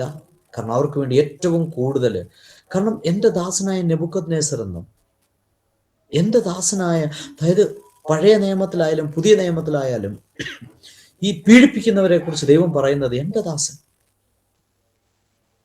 അപ്പൊ ദൈവത്തിന്റെ ദാസന്മാരാണ് ഈ പ്രധാനമന്ത്രി ആയാലും മറ്റുള്ള ഈ സുവിശേഷത്തിന് വിരോധികൾ എന്ന് നമ്മൾ കാണുന്നു എങ്കിലും സുവിശേഷ രാജ്യത്തിന് ഒരു വലിയ മുതൽക്കൂട്ട സമ്പത്താണ് ദൈവസഭയ്ക്ക്. അപ്പോൾ എൻ്റെ കാഴ്ചപ്പാടാണ്, എനിക്കറിയില്ല എത്ര പേര് ഇതിനെ അനുകൂലിക്കുന്നു എന്നുള്ളത്. അതുകൊണ്ട് ഈ പ്രിയപ്പെട്ടവർക്ക് വേണ്ടി പ്രാർത്ഥിക്കണം. നമ്മളെ പ്രാർത്ഥിക്കാൻ പഠിപ്പിച്ചത് അവരാണ്. അവർ വന്നതിന് ശേഷമാണ് കേരളത്തിൽ പോലും ഇന്ത്യക്ക് വേണ്ടി പ്രാർത്ഥിക്കാൻ തുടങ്ങി. അല്ലെങ്കിൽ ഉപവാസ പ്രാർത്ഥനയിൽ ഒറ്റ വാക്കിൽ തീർന്നൊരു വാക്കായിരുന്നു, കർത്താവേ വടക്കേ ഇന്ത്യക്ക് വേണ്ടി ഞങ്ങൾ പ്രാർത്ഥിക്കും. പക്ഷെ ഇന്ന് ജയിലിൽ കിടക്കുന്ന ദൈവദാസന്മാരുടെ പേര് പറഞ്ഞ്, കാരണം ഒരുവിധപ്പെട്ട മുതിർന്ന നേതാക്കന്മാരൊക്കെ പ്രാർത്ഥിക്കുന്നതിന്റെ കാരണം അവരുടെ കൊച്ചുമക്കളാണ് നോർത്ത് ഇന്ത്യൻ ഫീൽഡൊക്കെ നോക്കുന്നത്. നോർത്ത് ഇന്ത്യൻ്റെ കോർഡിനേറ്റേഴ്സ് ഒക്കെ കൊച്ചുമക്കളും അവരുടെ മക്കളും ഒക്കെയാണ്. അവർക്ക് പ്രാർത്ഥിക്കാതിരിക്കാൻ പറ്റിയില്ല. അപ്പോൾ ഈ പ്രാർത്ഥിക്കാൻ പഠിപ്പിച്ച അഭിഷിക്തന്മാരാണ് എൻ്റെ കാഴ്ചപ്പാടിൽ. കാരണം എന്നെ ഉത്തർപ്രദേശിൽ ജയിലിൽ അയച്ചല്ലോ, അപ്പോൾ അവനോട് നിനക്ക് വൈരാഗ്യം ഇല്ല എന്ന് ചോദിക്കുന്നവരോട് എനിക്ക് പറയാൻ ഇതേ ഉള്ളൂ, ഒരിക്കലും ഇല്ല. അദ്ദേഹം എൻ്റെ ജീവിതത്തിൽ അയച്ചത് കൊണ്ടാണ്. ഇനി ഒരുപക്ഷെ ജയിലിൽ പോയില്ലായിരുന്നെങ്കിൽ എനിക്കിവിടെ ആരാധിക്കാൻ ഒരു ആരാധനാലയമോ കയറി താമസിക്കാൻ ഒരു വീടോ, അല്ലെങ്കിൽ 16 വാടക വീട് കഴിഞ്ഞ ഒരു 17ാമത്തെ വാടക വീട് എനിക്കിപ്പം വാടകയ്ക്ക് എടുക്കേണ്ടതായിട്ട് വന്നേനെ. അത്രയേ ഉള്ളൂ. പക്ഷെ ഇന്ന് സ്വന്തമായി കയറി കിടക്കാൻ ഒരു വീട് കെട്ടി, അല്ലെങ്കിൽ അതിന്റെ ഭിത്തി കെട്ടിക്കൊണ്ടിരിക്കുന്നു. അതിന്റെ പിന്നില് ഞാൻ ആ ജയിലിൽ പോയതുകൊണ്ട്. കാരണം ഞാൻ പറഞ്ഞല്ലോ, ജയിലിൽ പോയപ്പോൾ ഓരോരുത്തരും 50 രൂപ തന്നവരുണ്ട്, 100 രൂപ തന്നവരുണ്ട്, 5000 അതിലുപരിയായിട്ട് 50,000 തന്നവരും ലക്ഷം തന്നവരും ഉണ്ട്. അതെല്ലാം സ്വരുക്കൂട്ടി വെച്ച്.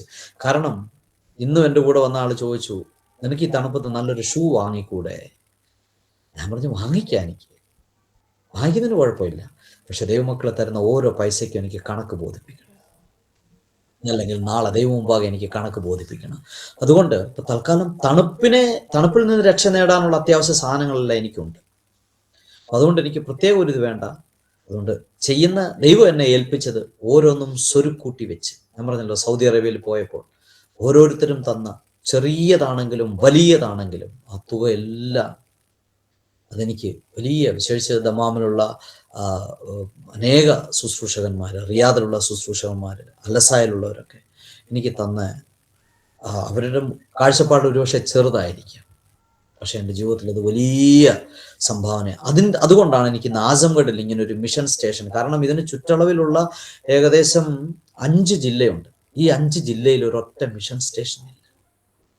ഈ ഉത്തർപ്രദേശില് ഞാൻ ഈ നിൽക്കുന്ന ഈ ജില്ലയ്ക്കകത്ത് നല്ലൊരു മിഷൻ സ്റ്റേഷൻ ഇല്ല. ഒരു നല്ലൊരു ക്രിസ്തീയ വിവാഹം നടത്താൻ ഒരു സെന്റർ ഇല്ല. ഒരു 10 ദേവദാസന്മാർ ഒരുമിച്ച് വന്നാൽ അവർക്ക് കയറി കിടക്കാൻ ഒരു സ്ഥലമില്ല. ഇന്നിവിടെ ചെയ്യുന്നു. നമ്മൾ എൻ്റെ ഒരു ആഗ്രഹം, ആസംഗഡിലെല്ലാം ഉണ്ട്, പക്ഷെ പ്രാർത്ഥിക്കുന്നവരില്ല. എൻ്റെ ആഗ്രഹം നല്ലൊരു പ്രെയർ ടവറാണ്. 24 മണിക്കൂറും പ്രാർത്ഥിക്കുന്ന ഒരു പ്രാർത്ഥനാ ഗോപുരം, ഒരു പ്രെയർ ടവർ ആസംഗഡിൽ വാർത്തെടുക്കണമെന്ന് എൻ്റെ ആഗ്രഹം. അതിന് ആരെങ്കിലും നിങ്ങൾ തയ്യാറാണെങ്കിൽ മോസ്റ്റ് വെൽക്കം. നിങ്ങൾക്ക് ഏറ്റവും നല്ല ഒരു പ്രെയർ ഫീൽഡിന്. കാരണം ഈ പ്രത്യേകിച്ച് ഈസ്റ്റേൺ UP എന്ന് പറയുന്നത് ഒരു ക്രിമിനൽസിൻ്റെ സിറ്റി ആയിട്ടാണ് പലരും കാണുന്നത്. പക്ഷെ എനിക്ക് തോന്നുന്നു ദൈവത്തിന് പ്രവർത്തിക്കാൻ പറ്റിയ ഏറ്റവും നല്ല സ്ഥലമാണ് ഈ ഉത്തർപ്രദേശ്, എസ്പെഷ്യലി ഈസ്റ്റേൺ UP. കാരണം എൻ്റെ ജീവിതത്തിൽ ഞാൻ പഠിച്ചൊരു കാരണം, നമ്മുടെ ജീവിതത്തിൽ ഏറ്റവും മോശമായ സമയമാണ് ദൈവത്തിന് പ്രവർത്തിക്കാൻ പറ്റിയ ഏറ്റവും നല്ല സമയം. എന്നെ കേൾക്കുന്ന ആരെങ്കിലും നിങ്ങളുടെ ജീവിതത്തിൽ ഏറ്റവും മോശപ്പെട്ട അവസ്ഥയിൽ കൂടെ കടന്നു പോകുന്നെങ്കിൽ ഞാൻ പറയട്ടെ, ക്രിസ്തുവിന് പ്രവർത്തിക്കാൻ പറ്റിയ ഏറ്റവും നല്ല സമയം ഇതാ. കാരണം മരുഭൂമിയിൽ ആയിരങ്ങൾ കൂടിയപ്പോൾ ശിഷ്യന്മാർ പറഞ്ഞു, അയ്യോ വളരെ മോശപ്പെട്ട സമയമാണ്, ഒരുപാട് വൈകി, മരുഭൂമിയാ, ചുറ്റുവട്ടം ഒന്നുമില്ല, വളരെ മോശപ്പെട്ട അവസ്ഥ. കർത്താവ് പറഞ്ഞു, ഇതാണ് എനിക്ക് ഏറ്റവും പ്രവർത്തിക്കാൻ പറ്റിയ ഏറ്റവും ബെസ്റ്റ് സമയം. എല്ലാവരെയും തിന്ന് തൃപ്തരാക്കി. ലാസറിന്റെ കല്ലറയ്ക്കൽ ചെന്നപ്പോ സഹോദരി പോലും കൂടപ്പുറപ്പ് പോലും പറഞ്ഞു, അയ്യോ കർത്താവേ, മാറ്റം വെച്ച് നശിച്ച്, വളരെ മോശപ്പെട്ട അവസ്ഥയാണ്. അപ്പൊ ക്രിസ്തുവിന് പ്രവർത്തിക്കാൻ പറ്റുന്ന എപ്പോഴും നമ്മുടെ മോശ അവസ്ഥ ദൈവത്തിന് പ്രവർത്തിക്കാൻ പറ്റിയ ഏറ്റവും നല്ല അവസ്ഥയാണ്. കാരണം എൻ്റെ ജീവിതത്തിൽ ഏറ്റവും മോശപ്പെട്ട അവസ്ഥകളിൽ കൂടെ എല്ലാം കടന്നു പോയപ്പോഴും എനിക്ക് ഒരു കാര്യം മനസ്സിലായി. അത് ജയിലായാലും പീഡനമായാലും മർദ്ദനമായാലും അല്ല. എൻ്റെ ജീവിതത്തിൽ ആദ്യമായിട്ട് ഞാൻ സ്വർഗദൂതനെ നേരിട്ട് കാണുന്നത്, ഞാൻ എന്നെ അവശനാക്കി വയലിന്റെ നടുവിൽ ഉപേക്ഷിച്ചിട്ട് പോയി. കയ്യിലിരുന്ന് ഫോൺ പിടിച്ചു വാങ്ങി, എൻ്റെ വണ്ടി തട്ടിപ്പറിച്ചു കൊണ്ടുപോയി, സ്കൂട്ടർ തട്ടിപ്പറിച്ചു കൊണ്ടുപോയി, പിന്നെ പാൻ കാർഡ്, കയ്യിലിരുന്ന് പേഴ്സ് പിടിച്ചു വാങ്ങിച്ചു. അവസാനം ചത്തു എന്ന് കരുതി അവരെന്നെ വയലിന്റെ നടുവിൽ, കാരണം ഒരു ഗ്രാമം കഴിഞ്ഞാൽ പിന്നെ കിലോമീറ്റർ കണക്കിന് വയലുകളാണ്. ഈ വയല് കഴിഞ്ഞിട്ടാണ് പിന്നെ അടുത്ത ഗ്രാമം. അപ്പൊ ഈ 2 ഗ്രാമത്തിന്റെ നടുവില് കിലോമീറ്ററുകളുടെ വ്യത്യാസമുണ്ട്. അപ്പൊ ഇതിന്റെ നടുവില് എന്നെ ഇവര് തണുപ്പ് സമയത്താ തല്ലിയിട്ട് എൻ്റെ ജാക്കറ്റ് ഊരിക്കൊണ്ടുപോയി. എന്നിട്ട് എന്നെ തല്ലി ഈ വയലിന്റെ നടുക്ക് ഉപേക്ഷിച്ചു, മരിച്ചു എന്ന് കരുതി. അപ്പോഴ് ഞാനത് പറയാൻ കാരണം, ഞാൻ പീഡനം അനുഭവിച്ചു എന്നുള്ളതല്ല, എൻ്റെ കഷ്ടതയുടെ നടുവിൽ ഞാൻ ദൈവത്തിന്റെ മഹത്വം കണ്ടൊരു കാര്യമാണ്. അപ്പോ ഞാൻ ശരീര ചലനം നിശ്ചലമായാൽ കടിച്ചു കീറാനുള്ള ചെന്നായ്ക്കൾ, അതായത് ഇവിടെ ഇഷ്ടം പോലെ ഈ ചെന്നായ്ക്കള് ഇഷ്ടം പോലെ ഗ്രാമങ്ങൾ ചുറ്റി നടക്കും. അപ്പൊ എന്നെ കടിച്ചു കീറാൻ ചെന്നായ്ക്കൾ ചുറ്റും നിൽക്കുന്ന ഞാൻ കാണുന്നുണ്ട്. പക്ഷെ കുറച്ച് കഴിഞ്ഞപ്പോൾ ഒരു സൈക്കിളിൽ, ആ രാത്രിയിൽ അവിടെ സൈക്കിളിൽ ആരും വരേണ്ട ആവശ്യമില്ല, ഒരു വ്യക്തി ഉടുപ്പിട്ടിട്ടില്ല, അദ്ദേഹം വന്നു എന്നെ എടുത്തു. എന്ന് വെച്ചാൽ എന്ത് പറ്റി? ഞാൻ പറഞ്ഞതുപോലെ സംഭവിച്ചു. സാരമില്ല. എന്നെ സൈക്കിളിൽ കയറ്റി. ആ സമയത്ത് അർദ്ധരാത്രിയിൽ അതുവഴി സൈക്കിളെ വരാൻ ആരും ഇല്ല, അവിടെ വരത്തില്ല. എന്നെ സൈക്കിളെ കയറ്റി ഇരുത്തി. അദ്ദേഹം എൻ്റെ വീട് ഞാൻ പറഞ്ഞില്ല, അഡ്രസ്സ് പറഞ്ഞില്ല. എൻ്റെ വീടിൻ്റെ ഗേറ്റിൻ്റെ വാതക കൊണ്ട് സൈക്കിളിൽ അദ്ദേഹം ഇറക്കിയിട്ട് പറഞ്ഞ് ശരിയെന്നാ. അത് ഭോജ്പുരി ഭാഷയിലാണ് സംസാരിച്ചത്. ഞാനും പറഞ്ഞു ശരി എന്ന് പറഞ്ഞ് ഞാൻ ഒരുവിധം ഭിത്തിയിൽ പിടിച്ച് നിൽക്കാൻ പറ്റുന്നില്ല. ഞാൻ ആ ഭിത്തിയിൽ പിടിച്ച് ഞാൻ ആ ഭിത്തിയെ ചാരി അവിടെ ഇരുന്നപ്പോഴാണ് ഓർത്ത് ഒരു നന്ദി പറയാം. കാരണം വലിയ നീളമുള്ള ഒരു സ്ട്രീറ്റാണ്. അദ്ദേഹത്തിന് നന്ദി പറഞ്ഞില്ലല്ലോ എന്നോർത്ത് ഞാൻ ഭിത്തിയെ പിടിച്ചുകൊണ്ട് തന്നെ ഞാനിങ്ങനെ തിരിഞ്ഞു നോക്കി. അദ്ദേഹത്തോട് നന്ദി പറയാൻ ആളെ നോക്കിയപ്പോൾ കാണുന്നില്ല. ഞാൻ പറഞ്ഞു 1 മിനിറ്റ് കൊണ്ട് അദ്ദേഹം എവിടെ പോയി? 1 മിനിറ്റ് എടുത്തില്ല. ഞാൻ മനസ്സിൽ ചിന്തിച്ചതേ ഉള്ളൂ, അദ്ദേഹത്തിനോട് നന്ദി പറഞ്ഞില്ലല്ലോ എന്ന്. അങ്ങനെ ആദ്യമായിട്ട് എൻ്റെ ജീവിതത്തിൽ സ്വർഗദൂതനെ നേരിട്ട് എൻ്റെ ജീവിതത്തിൽ എനിക്ക് അനുഭവിക്കാൻ കഴിയും. അപ്പോൾ നമ്മുടെ ജീവിതത്തിൽ എല്ലാ പ്രതികൂല അവസ്ഥകളുടെ നടുവിൽ ദൈവത്തിന് പ്രവർത്തിക്കാൻ പറ്റിയ ഏറ്റവും നല്ല സമയമാണ് എന്ന് എൻ്റെ ജീവിതത്തിൽ ഞാൻ അനുഭവിച്ചറിഞ്ഞു, രുചിച്ചറിഞ്ഞു. അതുകൊണ്ട് കഷ്ടതയായാലും ബുദ്ധിമുട്ടായാലും പ്രയാസമായാലും വളരെയേറെ സന്തോഷിക്കാനുള്ള ഒരു ജീവിതമാണ് ഈ ക്രിസ്തീയ ജീവിതം. ഈ ക്രിസ്തീയ ജീവിതത്തിൽ ആസ്വദിക്കാൻ കഴിയുന്നതാണ്. ഞാൻ പറഞ്ഞല്ലോ, ഇമോഷണലായിട്ട് ക്രിസ്തീയ ജീവിതത്തിൽ പോകാതെ നമ്മുടെ ജീവിതത്തിൽ അത് പ്രാക്ടിക്കലായിട്ട് കൊണ്ടുവരികയാണെങ്കിൽ എത്ര നല്ല സൗഭാഗ്യമുള്ള ജീവിതമാണ്, എത്ര വലിയ സന്തോഷകരമായ ജീവിതമാണ് ഈ ക്രിസ്തീയ ജീവിതം. ഇതിനിടയിൽ നോർത്ത് ഇന്ത്യയിൽ പല സ്ഥലങ്ങളിൽ കൺവെൻഷൻ പ്രാസംഗികനായിട്ടും പിന്നെ ട്രാൻസ്ലേറ്ററായിട്ടും ഒക്കെ പിന്നെ അനേകർക്ക് വടക്കേ ഇന്ത്യയിൽ നിന്ന് വരുമ്പോൾ സൗത്ത് ഇന്ത്യയിൽ നിന്ന് വരുമ്പോൾ അവരെ കൊണ്ടുപോകാനായിട്ട് ഡ്രൈവറായിട്ടും ഒക്കെ ഞാൻ ശുശ്രൂഷ ചെയ്തിട്ടുണ്ട്.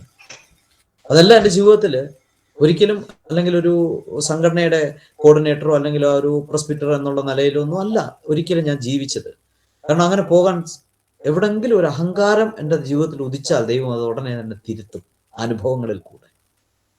കാരണം ഒരു ഉദാഹരണമായി ജയിലിൽ പിടിച്ച് പോലീസ് അറസ്റ്റ് ചെയ്ത സമയത്ത് ഞാൻ എത്ര പേരെ ക്രിസ്തുവിലേക്ക് കൊണ്ടുവന്നു എന്നുള്ളതിന്, അതായത് ജലത്തിൽ സാക്ഷിച്ചവരുടെ പേര് ഞാൻ എഴുതി സൂക്ഷിച്ചു. അതിൽ ആയിരങ്ങളുണ്ട്. അപ്പോ ഒരിക്കൽ അതൊരു നോക്കിയിട്ട് ഞാൻ ഫേബയോട് പറഞ്ഞു, ഫേബ, ആയിരങ്ങളാണ്. അതിൻ്റെ അനുഭവം വരാനുള്ള കാരണം നാട്ടിലൊരു ദേവാസനോട് പറഞ്ഞിട്ട് എന്തിനാണ് അവിടെ കിടന്ന് തല്ലുകൊള്ളുന്നത്? എൻ്റെ കൂടെ പഠിച്ചതാ, നാട്ടിലെങ്ങനെ പോരെ, ഇപ്പോഴും നിന്റെ വീടൊക്കെ പണിഞ്ഞോ? ഇപ്പോഴും ആ പഴയ വീടിന്, നാട്ടിലെ വീട് ജനലൊന്നും ഇല്ലാത്ത വീടായിരുന്നു. പറഞ്ഞ ഗ്ലാസ് ഒക്കെ വെച്ചോ? അതിപ്പോഴും അങ്ങനെ തന്നെ അടക്കുകയാണോ? ഞാൻ പറഞ്ഞ വെച്ചു. നീ എന്തിനാ കാട്ടി കിടക്കുന്നത്? നാട്ടിൽ വാ, നിന്നെ പോലുള്ളവരെ നാടിന് ആവശ്യമുണ്ട്. നീ ഒരു കാര്യം ചെയ്യുവാ, ഞാൻ നിനക്ക് ഏതെങ്കിലും ചർച്ചയൊക്കെ തരാം. അദ്ദേഹം ഒരു നല്ലൊരു സംഘടനയുടെ തലപ്പത്തിരിക്കുന്ന ഒരു വ്യക്തിയാണ്. അദ്ദേഹം എന്നെ വിളിച്ചതാണ്. അപ്പൊ എന്നോട് പറഞ്ഞു, എന്താണ് പുതിയ കാർ വാങ്ങി, നല്ല വീടുണ്ട്, സൗകര്യങ്ങളെല്ലാം ഉണ്ട്, നാളെ നിന്റെ കുഞ്ഞുങ്ങൾക്ക് എന്താ ഉള്ളത് എന്നൊക്കെ പറഞ്ഞ് അദ്ദേഹം എന്നെ ചലഞ്ച് ചെയ്ത്. അപ്പൊ എനിക്കും തോന്നി ശരിയാ, നാട്ടിൽ പോകുന്നതാ. അപ്പൊ ഞാൻ നാട്ടിൽ പോകാം എന്ന് ഫേബയോട് എന്ന് പറഞ്ഞപ്പോൾ ഫേബ പറഞ്ഞു, ഞാൻ പറഞ്ഞ നാട്ടിൽ പോയിട്ട് പഴയ പോലെ കട്ട തൊഴിലാളിയായിട്ടോ ലോഡിങ്ങുകാരനോ ഒക്കെ ആയിട്ട് ജീവിച്ചാൽ ഇതിനേക്കാളും സന്തോഷമായിട്ട് നമുക്ക് ജീവിക്കാം, നാട്ടിൽ പോവാം. ഫേബ പറഞ്ഞു, അച്ഛൻ പോന്നേ പൊക്കോ, അങ്ങനെ കട്ട തൊഴിലാളിയായിട്ട് ജീവിക്കണമെന്നുണ്ടെങ്കിൽ പിന്നെ ഇങ്ങോട്ട് വിളിക്കേണ്ട ആവശ്യമില്ലായിരുന്നല്ലോ, ഞാൻ വരുന്നില്ല, അച്ഛൻ പൊക്കോളാം. അപ്പൊ അങ്ങനെ ഇരിക്കുകയാണ് ഒരു കുഞ്ഞ് ഒക്കെ കോളേജിൽ അഡ്മിഷന് വേണ്ടിയിട്ട് സ്നാനത്തിന്റെ സർട്ടിഫിക്കറ്റ് വേണം. അപ്പോൾ എന്നാ സ്നാനപ്പെട്ടതെന്നൊന്നും എനിക്കറിയില്ല. അപ്പോൾ ആ ഒരു രജിസ്റ്റർ എടുക്കാൻ നോക്കിയപ്പോഴാണ് അതിൻ്റെ അകത്തെ എണ്ണം ഞാൻ കാണുന്നത്, എത്ര പേരെ സ്നാനപ്പെടുത്തി. അപ്പൊ എൻ്റെ ഉള്ളിൽ ഒരു അഹങ്കാരം പോലെ തോന്നിയോ. ഞാൻ ഉടനെ അദ്ദേഹത്തെ വിളിച്ചിട്ട് ചോദിച്ചു, എടാ നീ എത്ര പേരെ സ്നാനപ്പെടുത്തിയിട്ടുണ്ട് ഇത്രയും വർഷത്തിനിടയിൽ? അപ്പൊ അദ്ദേഹം പറഞ്ഞു, ഒരു 10-75 പേരെ സ്നാനപ്പെടുത്തിയിട്ടുണ്ട്. ഞാൻ പറഞ്ഞപ്പോ നിന്നേക്കാൾ കാശുകാരൻ ഞാനാ, പണക്കാരനും ഞാനാ. കാരണം ഇവിടെ നേടിയത് ആയിരങ്ങളെക്കാൾ അധികം, ആയിരങ്ങൾ, അതായത് 10,000-ഓളം അടുത്ത് വന്നു. അപ്പൊ നിന്നേക്കാൾ പണക്കാരൻ ഞാൻ തന്നെ. ഇവിടെ എനിക്ക് വീടില്ലെങ്കിലും അവിടെ നല്ലൊരു വീട് എനിക്ക് ഒരുങ്ങിയിട്ടുണ്ട്. അപ്പൊ അതുകൊണ്ട് അവിടുത്തെ വീട് എനിക്ക് മതി. അപ്പൊ അതെനിക്ക് വലിയൊരു അഹങ്കാരം പോലെ തോന്നി. പക്ഷെ ഈ പോലീസ് പിടിച്ചപ്പം ആ ഫയലുകളും കാര്യങ്ങളും എല്ലാം പോലീസിന്റെ കയ്യിൽ എത്തിക്കഴിഞ്ഞു കഴിഞ്ഞാൽ വീണ്ടും അതൊരു തെളിവാക്കി വെച്ച് എന്നെ ഉപദ്രവിച്ചാലോ എന്ന് കരുതി അതെല്ലാം നശിപ്പിച്ചു കളഞ്ഞു. അപ്പൊ അതുകൊണ്ട് തെളിവ് കാണിച്ചൊരിക്കലും എനിക്ക് അഹങ്കരിക്കേണ്ട ഒരു വഴിയും എൻ്റെ ജീവിതത്തിലില്ല. കാരണം ചെറിയ കാര്യങ്ങൾക്ക് പോലും ഒരു പക്ഷെ നമ്മൾ ദൈവഹിതം അല്ലാത്ത രീതിയിൽ നിഗളിക്കുന്ന ഒരു ഭാവം വന്നു കഴിഞ്ഞാൽ ഞാൻ ദൈവത്തെ നന്ദിയോടെ സ്തുതിക്കുന്നു. ഇന്ന് നിഗളിക്കത്തക്ക രീതിയിൽ ആരും തന്നെ ഒന്നും തന്നെ കൂടെയില്ല. ദൈവകൃപയാൽ അനുഗ്രഹത്തോടെ ഇതുവരെ വരുവാൻ ഞാൻ പറഞ്ഞല്ലോ, ക്രിസ്തീയ ജീവിതം ആസ്വദിച്ച് സന്തോഷിച്ച്, ഒരു പക്ഷേ നാട്ടിൽ ആർക്കും എന്നെ അറിയില്ലായിരിക്കാം, എനിക്കും ആരെ അറിയില്ല. കാരണം നോർത്ത് ഇന്ത്യയിൽ വരുന്ന ദൈവദാസന്മാരെയൊക്കെ തീർച്ചയായിട്ടും എനിക്കറിയാം, അല്ലാതെ ഇങ്ങനെ അധികം ആൾക്കാരെയൊന്നും എനിക്കറിയാറില്ല. അപ്പോൾ ക്രിസ്തീയ ജീവിതം ആസ്വദിച്ച് ജീവിക്കുന്നതിനിടയിൽ പലവിധമാകുന്ന പ്രതീക്ഷകൾ ഒരുപക്ഷെ നശിച്ചെന്ന് വരാം. പക്ഷെ അതിനിപ്പുറത്തെല്ലാം ദൈവത്തിന്റെ പദ്ധതിയിൽ കൂടെ പോകുവാൻ ദൈവം എന്നെ പഠിപ്പിച്ചു. ഇപ്പൊ മോൻ നഴ്സിങ്ങിന് പഠിച്ചുകൊണ്ടിരിക്കുന്നു, GNM ആണ് പഠിച്ചുകൊണ്ടിരിക്കുന്നത്. അദ്ദേഹത്തിന്റെ ഒരു ആഗ്രഹം, പല സ്ഥലത്തും മിഷണറിമാരായിട്ട് പോകാൻ പറ്റാത്ത സ്ഥലമുണ്ട്. അപ്പോൾ അവിടെ എനിക്കൊരു മിഷണറിയെ, ഒരു നഴ്സായിട്ട് പോയിട്ട് കർത്താവിന്റെ സാക്ഷിയാകണമെന്നുള്ളൊരു ആഗ്രഹത്തോടു കൂടെയാണ് അദ്ദേഹം പഠിക്കുന്നത്. മോള് ഇപ്പോൾ +2 പരീക്ഷയ്ക്കായിട്ട് തയ്യാറായിക്കൊണ്ടിരിക്കുന്നു. ദൈവകൃപയാൽ ഞങ്ങളെല്ലാം സന്തോഷത്തോടെ ഇരിക്കുന്നു. ആഗ്രഹിക്കുന്നു ഈ 16ാമത്തെ വീട് സ്വന്തം വീട്ടിലോട്ട് മാറാം എന്ന പ്രതീക്ഷയോടെ ഈ ദിവസങ്ങളിൽ ജീവിക്കുകയാണ്. അതുകൊണ്ട് ഈ ജോയ്സ് TVയിലെ പ്രേക്ഷകരും പ്രിയപ്പെട്ടവരും ദൈവദാസിദാസന്മാരും എല്ലാവരും ഞങ്ങളെ ഓർത്ത് പ്രാർത്ഥിക്കുക. ഞങ്ങൾക്ക് ആവശ്യമുള്ളത് നിങ്ങളുടെ ഓരോരുത്തരുടെയും പ്രാർത്ഥനയാണ്. തീർച്ചയായിട്ടും ഈ ആസംഗഡിൽ ഒരു പുതിയ ദർശനം ദൈവം തന്നിട്ടുണ്ട്, പുതിയ വർഷത്തിലേക്ക്. കാരണം ഈ പട്ടണം ഇനിയിപ്പോൾ എനിക്ക് പ്രസംഗിക്കാനോ അല്ലെങ്കിൽ മറ്റെങ്ങും പോകാൻ പറ്റാത്ത ഒരവസ്ഥയിലാണ് ഇപ്പോൾ കടന്നു പോകുന്നത്. കാരണം ഈ കഴിഞ്ഞ മാസത്തെ അറസ്റ്റ് വീണ്ടും ഒരു പ്രതിസന്ധിയെ മുന്നിൽ കൊണ്ടുവന്നത് കൊണ്ട് ദൈവം ഒരു പദ്ധതി എനിക്ക് തന്നു, ഈ പട്ടണം ചുറ്റി പ്രാർത്ഥിക്കുക എന്നുള്ളത്. പട്ടണമല്ല, മുഴുവൻ ജില്ല, ഏകദേശം 5 ജില്ലയുടെ നടുക്കാണ് ഈ ആസംഗഡ് ജില്ല. അപ്പോൾ ഈ 5 ജില്ലയുടെ ബോർഡറുകൾ കവർ ചെയ്ത് ഏകദേശം 2 ദിവസം എടുക്കും. ഇങ്ങനെ കവർ ചെയ്ത് പ്രാർത്ഥിക്കാൻ പുതുവർഷം മുഴുവൻ എനിക്ക് തന്നിരിക്കുന്ന ദർശനത്തോടു കൂടെ തന്നിരിക്കുന്നു. ഈ പട്ടണം മുഴുവനും പിടിക്കപ്പെടുക എന്നുള്ള ആ ഒരു ഉദ്ദേശത്തോടു കൂടി.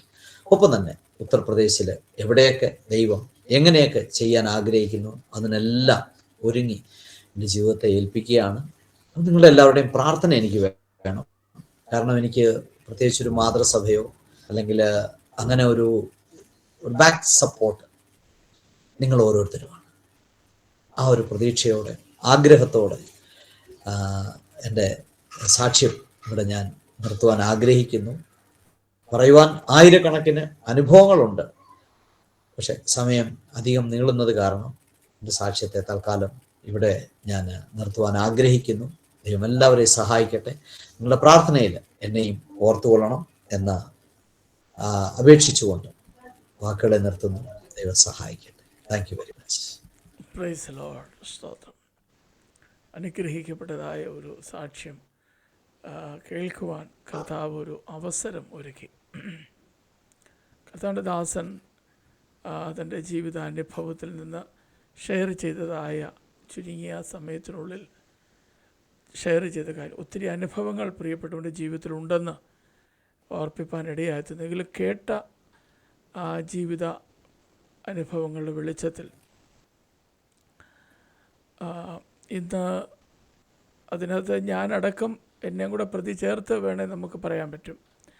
എന്താണ്, യു പിയോടുള്ള ബന്ധത്തിൽ ഓരോ കാര്യങ്ങൾ നമ്മൾ കേൾക്കുകയും കാണുകയും ചെയ്യുമ്പോൾ സത്യത്തിൽ ഉള്ളിലൊരു പേടിയും ഭയവും ഉണ്ട്. പക്ഷേ ആ ദേശത്ത് കർത്താവിൻ്റെ ദാസനെ ദൈവം എന്താ പറഞ്ഞത്, ബലത്തോടെ നിർത്തിയിരിക്കുന്നു. ആ ഒരാത്മബലത്തോടെ കർത്താവിൻ്റെ ദാസൻ നിൽക്കുന്നു. ദൈവത്തിൻ്റെ പരിശുദ്ധാത്മാവ് പ്രിയപ്പെട്ടവനെ നിർത്തുന്നു. ഇന്ന് സഭകളെല്ലാം അടയ്ക്കുക, ദൈവമക്കളുടെ വീടുകളെല്ലാം ബുൾഡോസർ വെച്ച് ഇടിച്ച് നിരത്തുക. അതൊക്കെ ഉണ്ടെങ്കിലും കർത്താവിൻ്റെ ദാസനോടൊരു ആലയം പണിയുമാണ്. ഉള്ളിൻ്റെ ഉള്ളിൽ അത് ഒരാലയമാണ്. സ്കൂളാണെങ്കിലും അതൊരാലയമാണ്. ഒരുമാതിരിപ്പെട്ടവരൊന്നും ഇപ്പം തുനിയാത്തൊരു കാര്യത്തിനാണ് കർത്താവിൻ്റെ ദാസൻ സ്റ്റെപ്പ് വച്ചിരിക്കുന്നത്. ദൈവം നിശ്ചയമായിട്ടും മാനിക്കും. അതിൻ്റെ പണികളെല്ലാം പൂർത്തീകരിച്ച് കർത്താവിൻ്റെ ദാസൻ്റെയും ദാസിയുടെയും കുഞ്ഞുങ്ങളുടെയും ഹൃദയത്തിൻ്റെ ആഗ്രഹം പോലെ, താല്പര്യം പോലെ കർത്താവ് ആ പട്ടണത്തിൽ പിന്നെയും ഉപയോഗിക്കട്ടെ. എളിയവരായി ഞങ്ങളുടെ പ്രാർത്ഥനയും നമ്മുടെ ജോയ്സ് TVയുടെ പ്രേക്ഷകരുടെ പ്രാർത്ഥനയും നിശ്ചയമായിട്ട് കർത്താവിൻ്റെ ദാസനോടും കൂടെയുണ്ട്. ഞങ്ങളും ഓർത്ത് പ്രാർത്ഥിക്കാൻ, എളിയവരെയും ഓർത്ത് പ്രാർത്ഥിക്കണമേ എന്ന് ദൈവനാമത്തിൽ ഓർപ്പിക്കുന്നു. Praise the lord. ഒരു വാക്ക് പ്രാർത്ഥിക്കാം. കർത്താവിൻ്റെ ദാസൻ ഒരു വാക്ക് പ്രാർത്ഥിച്ചാട്ടെ. നിത്യനും പരിശുദ്ധനുമാകുന്ന ഞങ്ങളുടെ സ്വർഗീയ പിതാവേ, അളവ് കൂടാതെ ഞങ്ങളെ സ്നേഹിച്ച അങ്ങയുടെ സ്നേഹത്തിനായി നന്ദി. അനേകർക്ക് ലഭിക്കാത്ത വലിയ ഭാഗ്യം, ആ സ്നേഹത്തെ അനുഭവിപ്പാൻ സ്വർഗം ഞങ്ങളെ സഹായിച്ചതിനായി നന്ദി. അപ്പാ, അങ്ങ് ഞങ്ങളെ ആക്കി വച്ചിരിക്കുന്നത് ഞങ്ങളെപ്പോലെ ഈ ദൈവസ്നേഹം അനുഭവിക്കാൻ കഴിയാത്ത കോടിക്കണക്കിന് ആൾക്കാർ ഞങ്ങളുടെ മുമ്പിലുണ്ട്. അങ്ങയുടെ വരവിന് മുൻപാകെ അവരെല്ലാവരും കർത്താവെ അങ്ങേ രക്ഷകനായി ഏറ്റുകൊണ്ട് ജാതിയും മതവും വർഗവും എല്ലാം ഉപേക്ഷിച്ച് അവർ മനുഷ്യരായി, മനുഷ്യരെ സൃഷ്ടിച്ച ഒരു ദൈവമുണ്ട് എന്ന് മനസ്സിലാക്കി ആ ദൈവം മുമ്പാകെ സമർപ്പിച്ച് ജീവിക്കുവാൻ ദൈവം എല്ലാവരെയും സഹായിക്കേണ്ടുന്നതിന് ഞങ്ങളൊരു മുഖാന്തരമായി തീരണം. കേൾവിക്കാരെല്ലാവരും